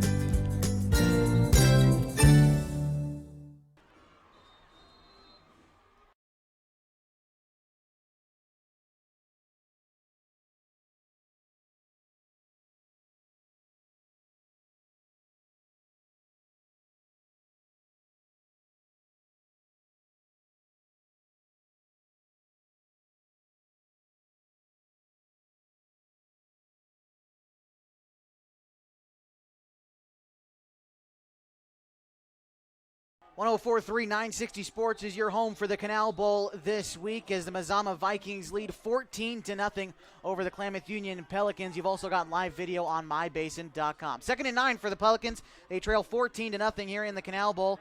Aaron Franklin, a play-action pass. He's rolling way out to his left side. Now having to cut back across the field to his right. He throws it to Macias, but it falls incomplete. Macias wide open. Franklin throwing on the run across his body, unable to make the play. Nice job by Mazama keeping contained, because I loved what KU had done. They'd put Darius Holmes and Hill out here on the same side with an X and a slot, and he just wasn't able to break the contain. So nice job by Mazama. So 2nd and I'll call it 9 to go still. Oh, and there is a foul against Mazama. I didn't see a flag thrown. Face masking against Mazama. There was really no tackle to be made, but the face masking call comes out. KU, they'll take the penalty with 11:48 left to go in the 4th quarter. They trail 14-0 in the Canal Bowl against the Mazama Vikings. And it's going to be 1st and 10 from the 42-yard line now, driving to the north side toward the Canal downfield. And that's huge. Gives them another first down, gives them some momentum, and you can see the lines. They're fired up to come out. They score here, and they're in business. Aaron Franklin. He's going to take it from the gun Arvizu back there with him. He's going to drop back to pass. Good blocks. He cuts out to the far sideline, fires it over the middle. And was it caught that time by Garrett Short? It looks like it was, just short of the first down marker. Completion of 8 yards on the play, as that was a bullet pass from Franklin. A good job there. Yeah, he is not afraid to throw into trap. He's throwing away from defenders and shows a lot of courage. Great catch by Short, and with the second and short here, they can call whatever they want here. And one of the things in practice for the Pelicans this week, I mentioned Franklin working on his confidence at the quarterback spot. He's thrown 4 interceptions on the year, but throwing good passes so far today. As it's 2nd and about 3 to go, Franklin is going to keep it. He tries to work up the middle, and he gets nowhere, as it's going to bring up 3rd down for the Pelicans. And it's definitely 4-down territory, so they kind of gambled on that and probably should have given it to the fullback, but it's okay. Still 3rd down, though, it looks like, from my tally, and down on the field. It's going to be 3rd and call it 1 to go. 10:38 left to go, 14-0 Mazama, as Aaron Franklin takes the snap, drops back to pass. He chucks it short. It's going to fall incomplete, and it will bounce on the turf before Mazama is able to recover it. So it's going to be an incompletion, bringing up 4th down. Yeah, it's an okay call. For some reason, he threw flat-footed. I think the pressure that he's felt before has kind of made him hurry that.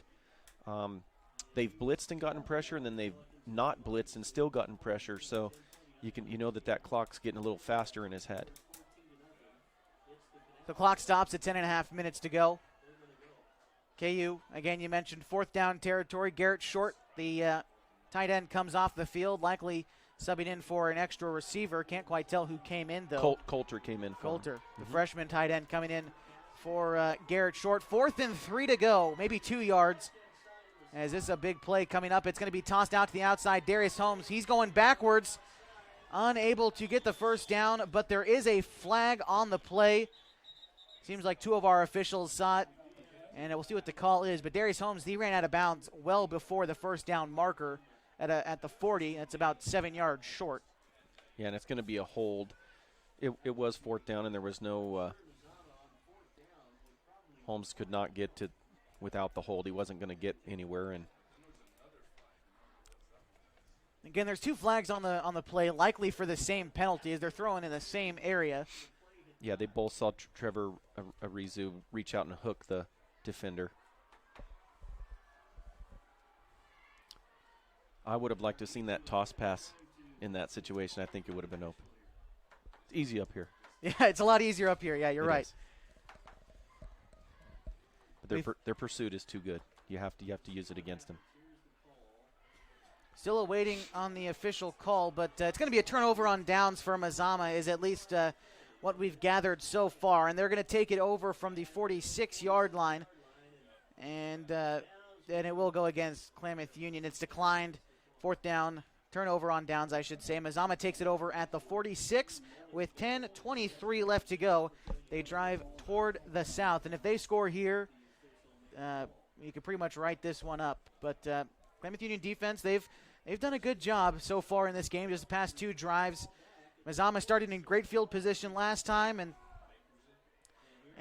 Mazama was able to really drive downfield earlier on in the 3rd quarter. But we'll see what the KU defense really comes out with here, because it's up to them to try to keep their team in the game. 1st and 10 from the 46-yard line. Likely going to see this one handed off to Charlie Baker, and that's exactly what will happen. He gets swallowed up, brought down after a gain of 1. In on the tackle was Arvizu for the Pelicans. Yeah, and Coach Fullerton's defense did a great job getting the ball back for the offense. And really the key right now is that Mazama drove down, and then KU had the turnover. And so the turnovers in the first half by Mazama kept it close, and then the turnover by KU in the second half so far has led to the 2nd touchdown. And this is a big stop. If they can stop them, they still have a chance, but it's probably going to be a longer field unless they get a turnover.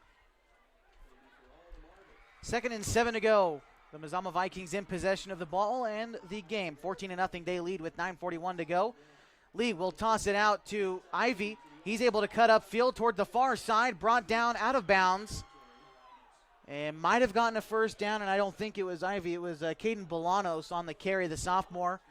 And I believe they're going to say it was a gain of, call it about 9 on the play, good for a first down, Mazama. Yeah, and KU had gone to a goal line front there. They went to a 6-1, and it really put Arvizu in a bind. And Wynn got up to second level. He actually cut the linebacker, which isn't legal, but they missed that call, probably looking out on where the pitch was. But they went to a goal line, so it'll be interesting to see what Mazama calls here. 9:15 left to go in the fourth quarter of play. Mazama leads 14-0. They've got possession of the football. Baker is going to take the carry, and he's going to fall forward for a gain of maybe a foot on the play. He's going to bring up second down for the Vikings. And now you've seen this before all year. KU starts to blitz in this situation, and Arvizu has great timing, gets back there and makes a nice play along with Holmes. 2nd and 10. They take it from the 43-yard line. Mazama now driving again downfield toward the south. The ball right between the two hash marks as they've got great field position to try to eat up some clock. 8:35 left to go. They lead 14-0 over the Klamath Union Pelicans. Tristan Lee takes the snap, falls back into the pocket to pass, throws it downfield. That one's going to be caught at the 15. Brought down at the 6. Receiving that one for Mazama was Ben Hoagie. Absolutely love the call. Amazing call. He could be trying to wear out the clock. Makes a great call. And it looks like there was a flag on the play. If it stands, it's a gain of about 30, but likely coming back. There was a nice clean pocket. Took it nice depth, stepped up, and made a nice throw. And great job by Hoagie catching him with his hands.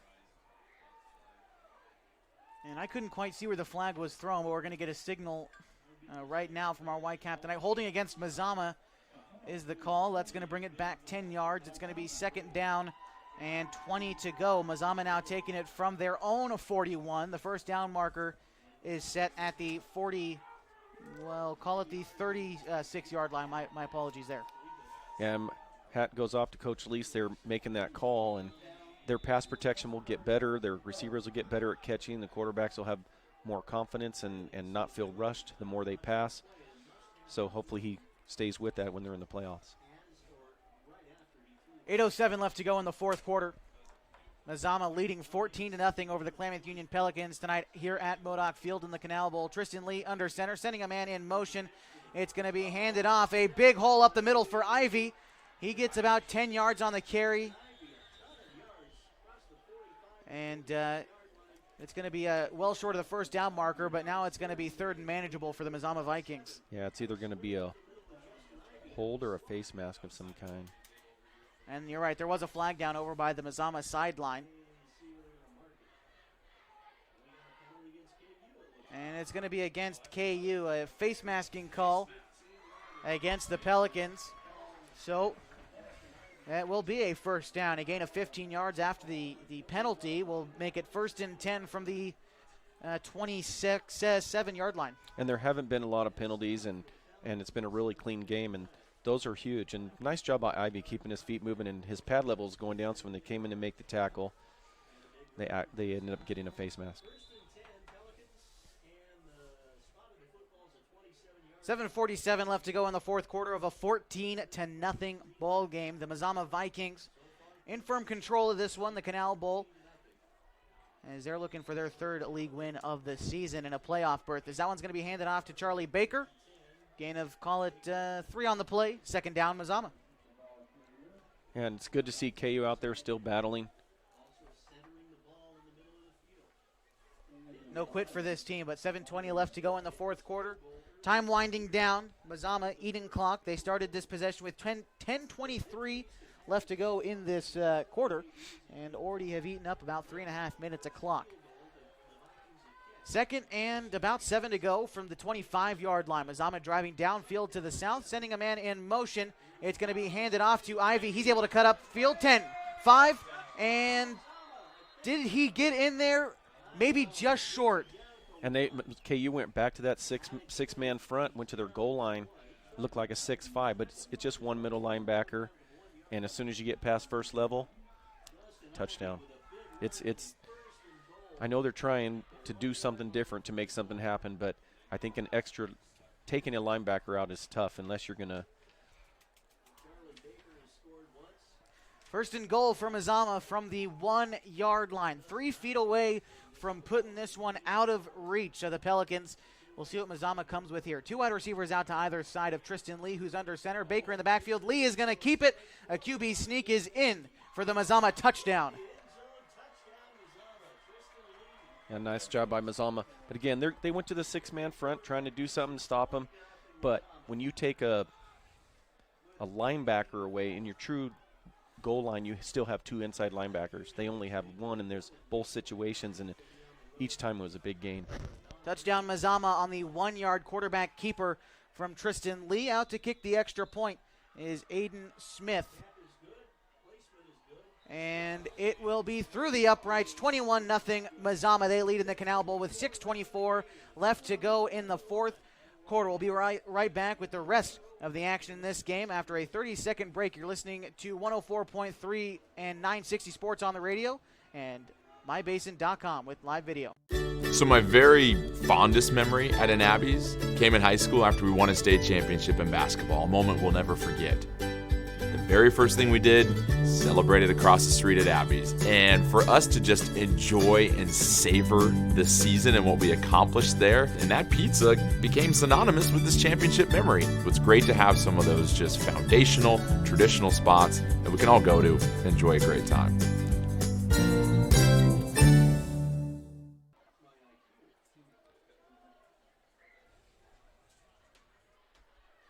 We're in the fourth quarter of a 21-0 ball game. Klamath Union trails the Mazama Vikings in the Canal Bowl as they will be able to receive the ball with 6:24 left to go. The last drive for Mazama capping off in 10 plays and a Tristan Lee 1-yard quarterback keeper.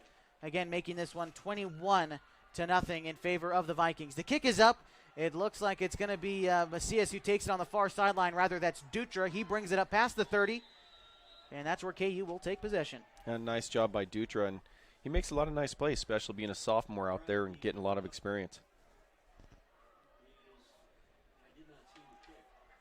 Talking about that goal line, Josh, as it's a 6-man front, but you only have 1 linebacker, and Mazama has wide splits, so it really makes that goal line front less effective, puts a lot of pressure on that middle linebacker.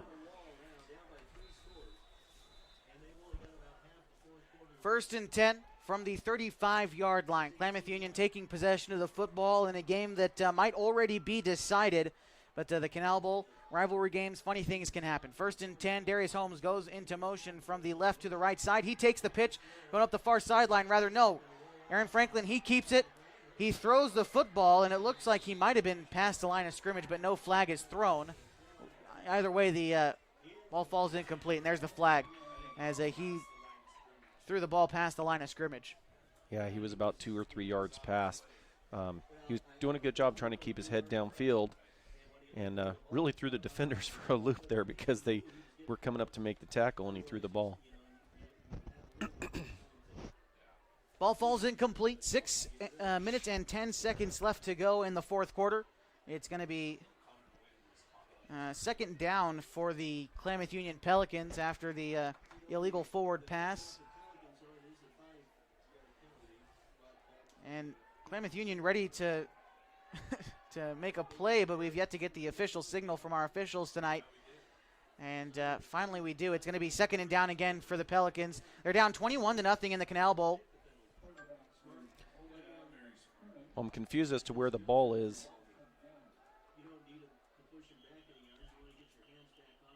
And they've yet to move the football back. This game on 104.3 960 Sports, the Abby's legendary pizza game of the week, brought to you, of course, in part by Abby's Pizza. Head to one of the Abby's legendary pizza location for the best pizza in the Klamath Basin, 1919 Austin Street or 2226 Shalleck Street near OIT. Abby's legendary pizza is a proud supporter of high school athletics. Well, it's interesting because Coach Lease actually came out on the field there without a timeout, and I'd guarantee you I would have gotten a flag. He's very fortunate he didn't get a flag. They just kind of waved him back. So second and 10 to go. It looks like they didn't move the ball anywhere. They still take it from the 35.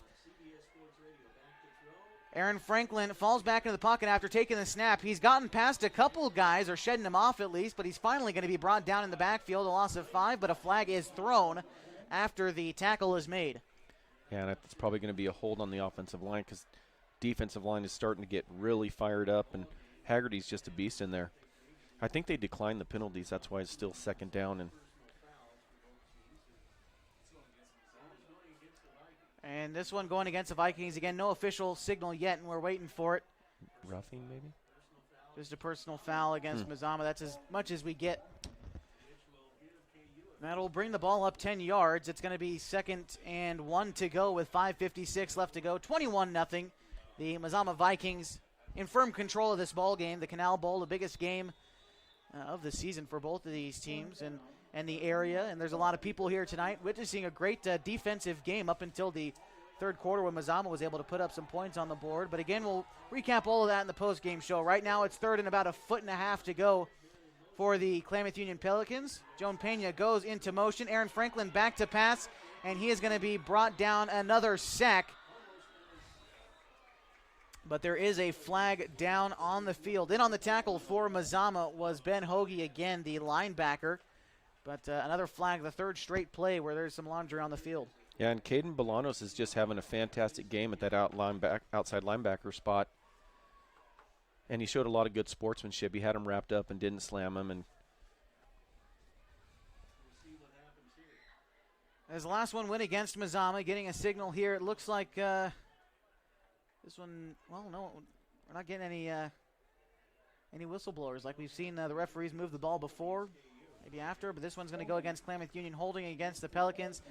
The penalty is declined, so the sack will stand. It's going to be 4th and about 13 to go, but the offense definitely going to stay out here for KU in this situation, I would assume. Yeah, nice job of them by declining the penalty.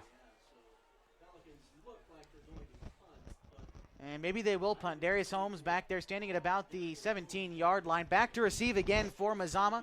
It looks to be number 8, Colby Anderson, and that is him standing at about the 35 on the other side of the field. Darius Holmes takes a high snap, has to jump for it, kicks it at about the 20, a high punt, and it goes out of bounds at the 45-yard line, so a good about, call it 25, almost 30-yard punt for Holmes. Yeah, and it landed at the 45, but they're calling it out about the 49, about KU's 49, so it can't see it from here, but I think it went really wide. He did a great job just catching that ball.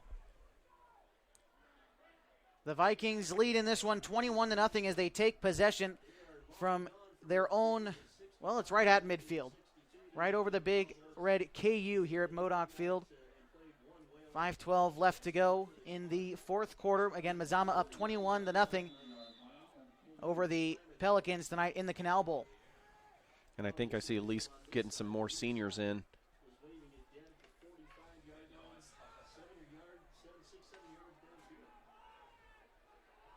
Mazama ready to go. Lee under center. Same formation as we've pretty much seen all night, as that one is going to be handed off. It looks like it was handed off to Anderson. A gain of 5 on the play for Mazama as he cuts upfield to the 45. Great job by their offensive line continuing to open up holes for the Viking running backs. Under 5 minutes now left to go in the 4th quarter of a 21-0 Mazama lead over the Klamath Union Pelicans. As they take it from the 45, it's going to be 2nd down and about 5 to go, maybe 6. As Mazama in firm control of this one. Again, if they win, it's going to be their 6th win of the season. We'll break it all down in the playoff picture as we get closer in the post-game show. But Mazama 2nd and 5. Tristan Lee is waiting for the play clock to count down as the clock continues to run. 4:20 left to go in the 4th quarter. That one's going to be handed off up the middle, a big gain. Call it about 7 yards on the carry for Mazama. Now is Caden Bolanos, the sophomore. Yeah, came off from the wing side, went back to that Sally play on the reverse. And just trying to get some momentum and take some heat off of his big fullback.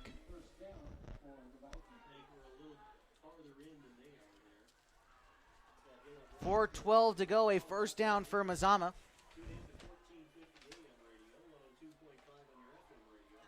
That's their 10th of the night.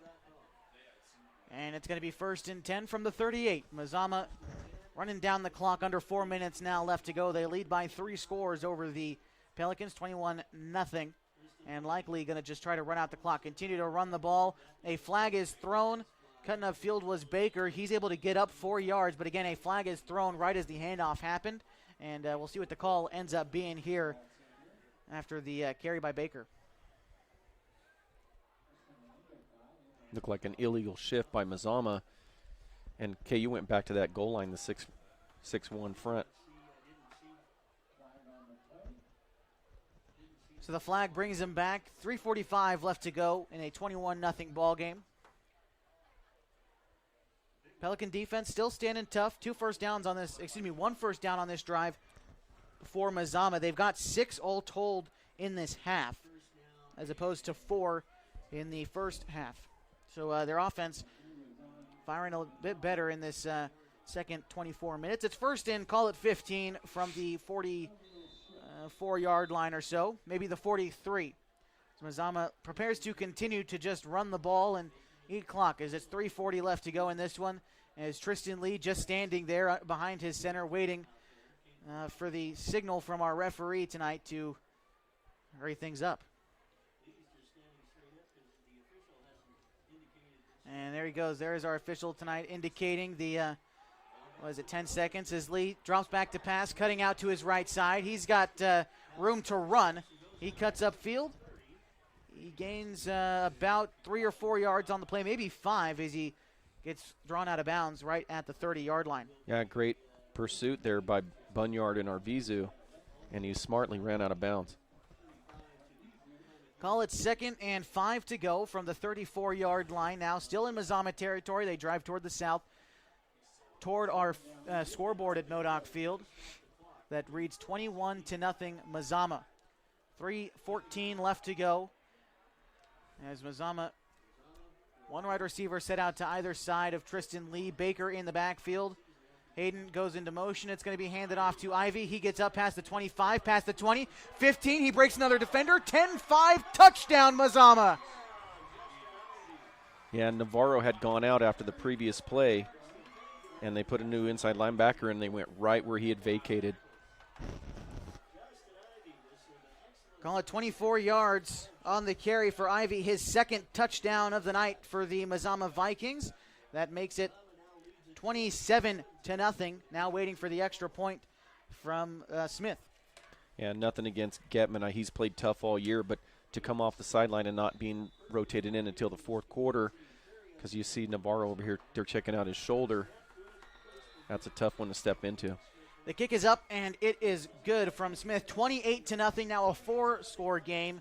Mazama leads over the Klamath Union Pelicans with 3:05 left to go in the 4th quarter, and Mazama running away with this one in the second half. It was scoreless, and Mazama scoring twice in the 3rd and twice in the 4th has pretty much put KU out of this one. The crowd is much more dormant here at Modoc Field, and a rough turn of events for those men in red down there.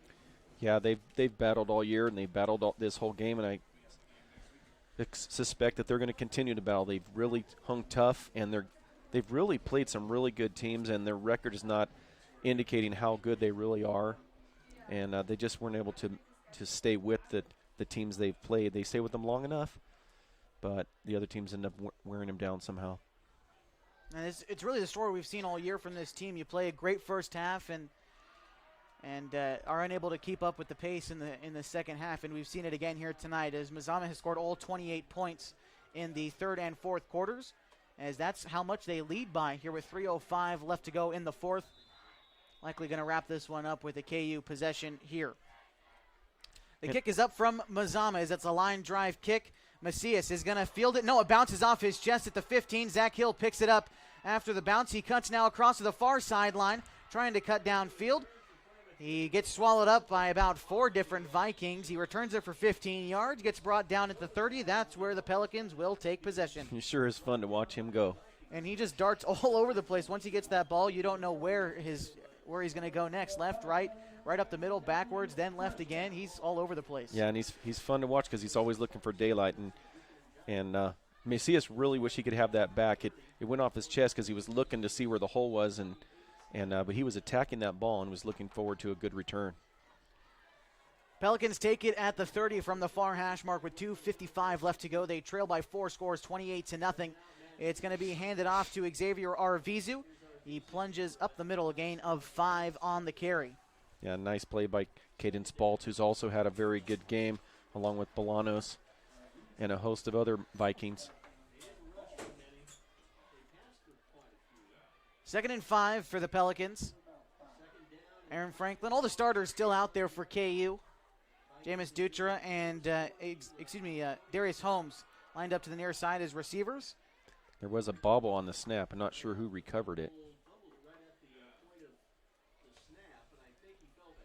I'd like to see a play to Holmes here out of the slot, some kind of a skinny post or a slant to get him the ball in his hands without having him to go sideways behind the line of scrimmage. I'd like to see him going somewhere vertical. It's 3rd and 5 for the Klamath Union Pelicans as that last play went nowhere. Aaron Franklin on the keeper got swallowed up. Under 2 minutes now left to go in the Canal Bowl, 28-0 Mazama. KU in possession of the football. 3 wide receivers set out to the left of Franklin, 1 to the right. He takes the snap, falls back to pass. He fires it downfield, incomplete at the 40 on the other side of the field. No one was open, and he grounds it 4th down. And that was a beautiful pass. It didn't look like it, but it looked like Holmes was going to actually run the seam route, and he stopped his route. I don't know if it was a read route, but it was a beautiful pass. If he would have kept going straight, would have gone right in, landed right in his hands. Minute 42 left on the clock after the incompletion. Stops at 4th and 5 for the Klamath Union Pelicans. And Holmes is just going to go back to punt. An informal surrender from the Klamath Union Pelicans as when they kick this one off, we'll likely just see Mazama eat up the clock, finish this one up. The punt goes up from the 25, fielded at about the 30 by Anderson. Returns at about 5 yards. They take it from the 35 as Mazama likely just going to run down the clock. A couple short plays, 1:39 left on the clock in the 4th quarter. Yeah, you got to love Anderson back there. Reminds me of somebody I know, and he's very aggressive on the ball, and I like that about him. It's risky, but you got to love it.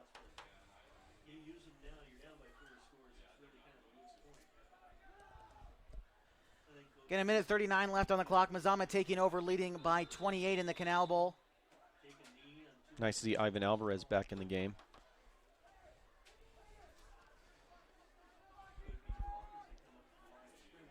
And it looks like they're likely just going to take the knee here, and that's exactly what Lee will do. Mazama wins the Canal Bowl 28-0 over the Klamath Union Pelicans. The first half of football was some of the best we've seen all year from Klamath Union, at least on the defensive side of the ball. But still, Mazama, they're one of the best teams in the state, ranked 4th coming into tonight.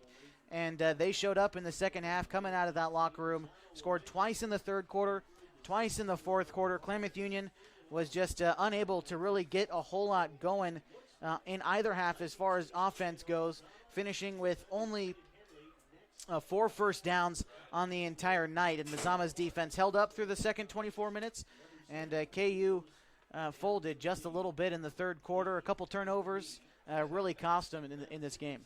Yeah, there weren't a lot of penalties earlier, and turnovers kept KU in it early, and then the one in the 3rd really gave Mazama the momentum after the 2nd score.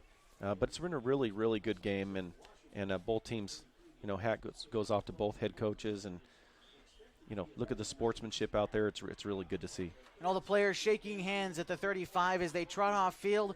Guys lining up at the 50, 25 seconds left to go. 28-0 again is the final. We're going to take one quick break here on 104.3 960 Sports, live video on mybasin.com, as we'll recap the game for you. Coming up, 28-0 is the final from Modoc Field. Hi there, it's Les Schwab Tires.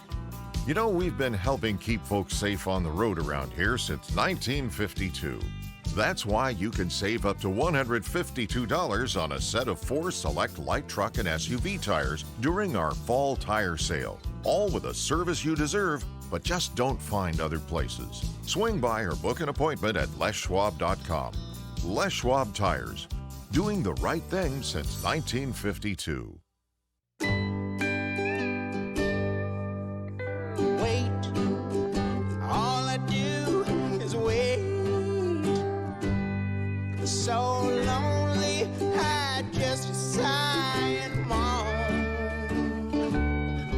seems like I've been waiting forever, wondering if you're coming home.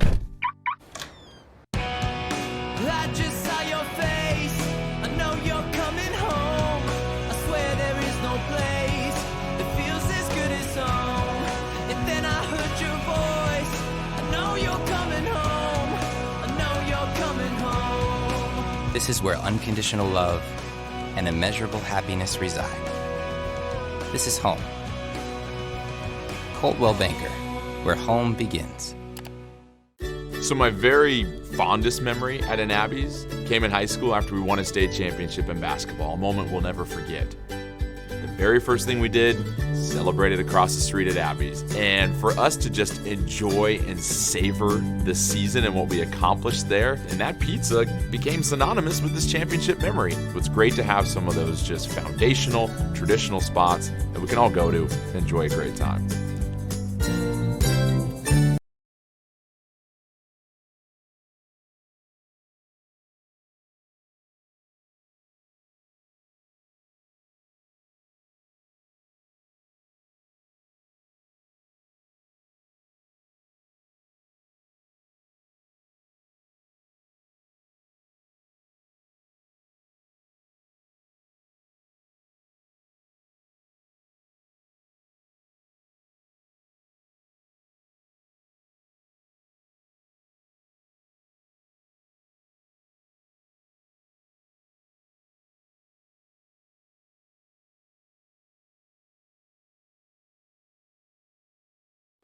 All roads will lead to next Friday night at Viking Field. Tom, we appreciate your work here tonight. Thank you, Randy. It was a pleasure. And we will check in with you again next Friday night from Viking Field. It's the Coldwell Banker post-game show here on 104.3 960 Sports. That's on the radio. We've had live video tonight on mybasin.com. A little bit of issues as far as the live stream goes tonight, but of course it was all coming down to that fiber optic cable that was severed out near Ashland. All of us in the area have really been struggling with that, and hopefully they have it fixed by tomorrow. But we'll recap this one for you as we have it. Scoreless through first half as Klamath Union, their defense held tough against Mazama. A great showing defensively for both teams for the first 24 minutes. But Mazama came out of that second half a different team, putting up their first points off a 22-yard Charlie Baker touchdown run with about 3 minutes left to go in the third quarter.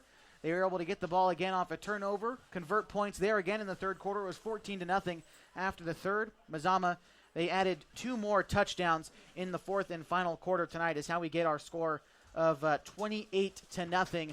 Mazama winning their 6th straight Canal Bowl here in this one. They had 10 first downs tonight. Didn't convert on third down very often. Only 1 for about 10 tonight on third down conversions. And KU, same story. 1 for 9 on third down conversions for them as well. But Mazama, the difference makers for them, 2 for 2 on fourth down conversions. They were able to hang tough on those long drives, as 2 of their scoring drives lasted 10 plays. Again, winning this one 28-0. We got some scores from the area as we have them. Our big one that we want to report is Henley leading North Valley 20-6. The big game against Henley and Mazama next week is going to be the decider in the Skyline Conference. We'll take a look at the standings here in just a minute. Also, it's not a final score update. Hidden Valley is beating South Umpqua 48-0. St. Mary's is beating Brookings 14-0. Crater leads Ashland 35-13. North Medford smashing Roseburg so far 40-7. Sheldon is leading South Medford 27-6. Grants Pass is beating Westview 21-15, and Del Norte leads St. Bernard's down in California. Crescent City, number 3 ranked Del Norte, 20-6 over St. Bernard's is how we have our scores so far tonight. We take a quick look at stuff going on tomorrow in the area, at least as far as Oregon Tech athletics go. As tomorrow, men and women's soccer at Corbin University. The women's soccer team receiving votes to be nationally ranked in the coaches poll, so making moves over there. Well done to the Lady Owls, playing just up the hill from us on Saturday. Also, volleyball is going to be at Warner Pacific University. Women's basketball, it can be heard right here tomorrow on 104.3 960 Sports with Mike Garrard, Bobby Thompson on the call at about 5:30, I believe, is when the game starts against Sonoma State, the exhibition match opener for the Lady Owls. Get back to football tomorrow. Oregon State, 11:30 against the Cal Bears. You can listen to Mike Parker right here with the call on 104.3, 960 Sports on that one. Also, Oregon going to be up in Washington playing the Huskies. That's definitely going to be the big game to watch on Saturday. Keeping it with the Pac-12, Washington State is playing Colorado in Pullman on Saturday. SOU plays at Eastern Oregon, and Portland State plays at Northern Colorado tomorrow. For Klamath Union coming up, they've got a cross-country meet at Warner Pacific tomorrow. Monday, you got JV football. You've also got soccer against Henley tomorrow as well. A good game for men's soccer as they have got a bit of a winning streak going against Mazama so far. Also tomorrow in college football, Willamette and Linfield in smaller college football at 1:30 tomorrow. Something to look out for. That'll about do it for us tonight. Again, the final score 28-0. I'd like to thank head coach Vic Leese of Mazama, the athletic director there as well, for getting me set up with his team as far as all the stats and things that we know for him. I caught up with him earlier this week at a Mazama practice. So, again, Vic Leese and his coaching staff wish him a safe trip back across town. Also, Tom Smith, the Klamath Union Pelicans, for allowing us to cover his team throughout the season. They've still got one more game left on the schedule. But and as well as Scott Mason, the Klamath Falls athletic director, for one, getting these windows clean in the press box. Got to extend a shout out to him, and of course letting us set up in here tonight. Klamath Union, after the loss, they fall to 1-3 in league play. Mazama is now 3-0. Next week, Mazama, they play the Henley Hornets across town at Henley High School. That game will decide the Skyline Conference as Henley leads North Valley right now. That would also put them at 3-0. For Klamath Union next week, it's a game against Elmira here at home. A senior night recognition for all those guys, and hoping for a good note, final good note on the season for Klamath Union. Once again, the final score here tonight from the Canal Bowl, 28-0. Mazama winning for the 6th straight time over the Klamath Union Pelicans. For Jim Lockwood, my cameraman tonight, Cale Harms, I'm Josh Eldridge. Good night from Klamath Falls, Oregon.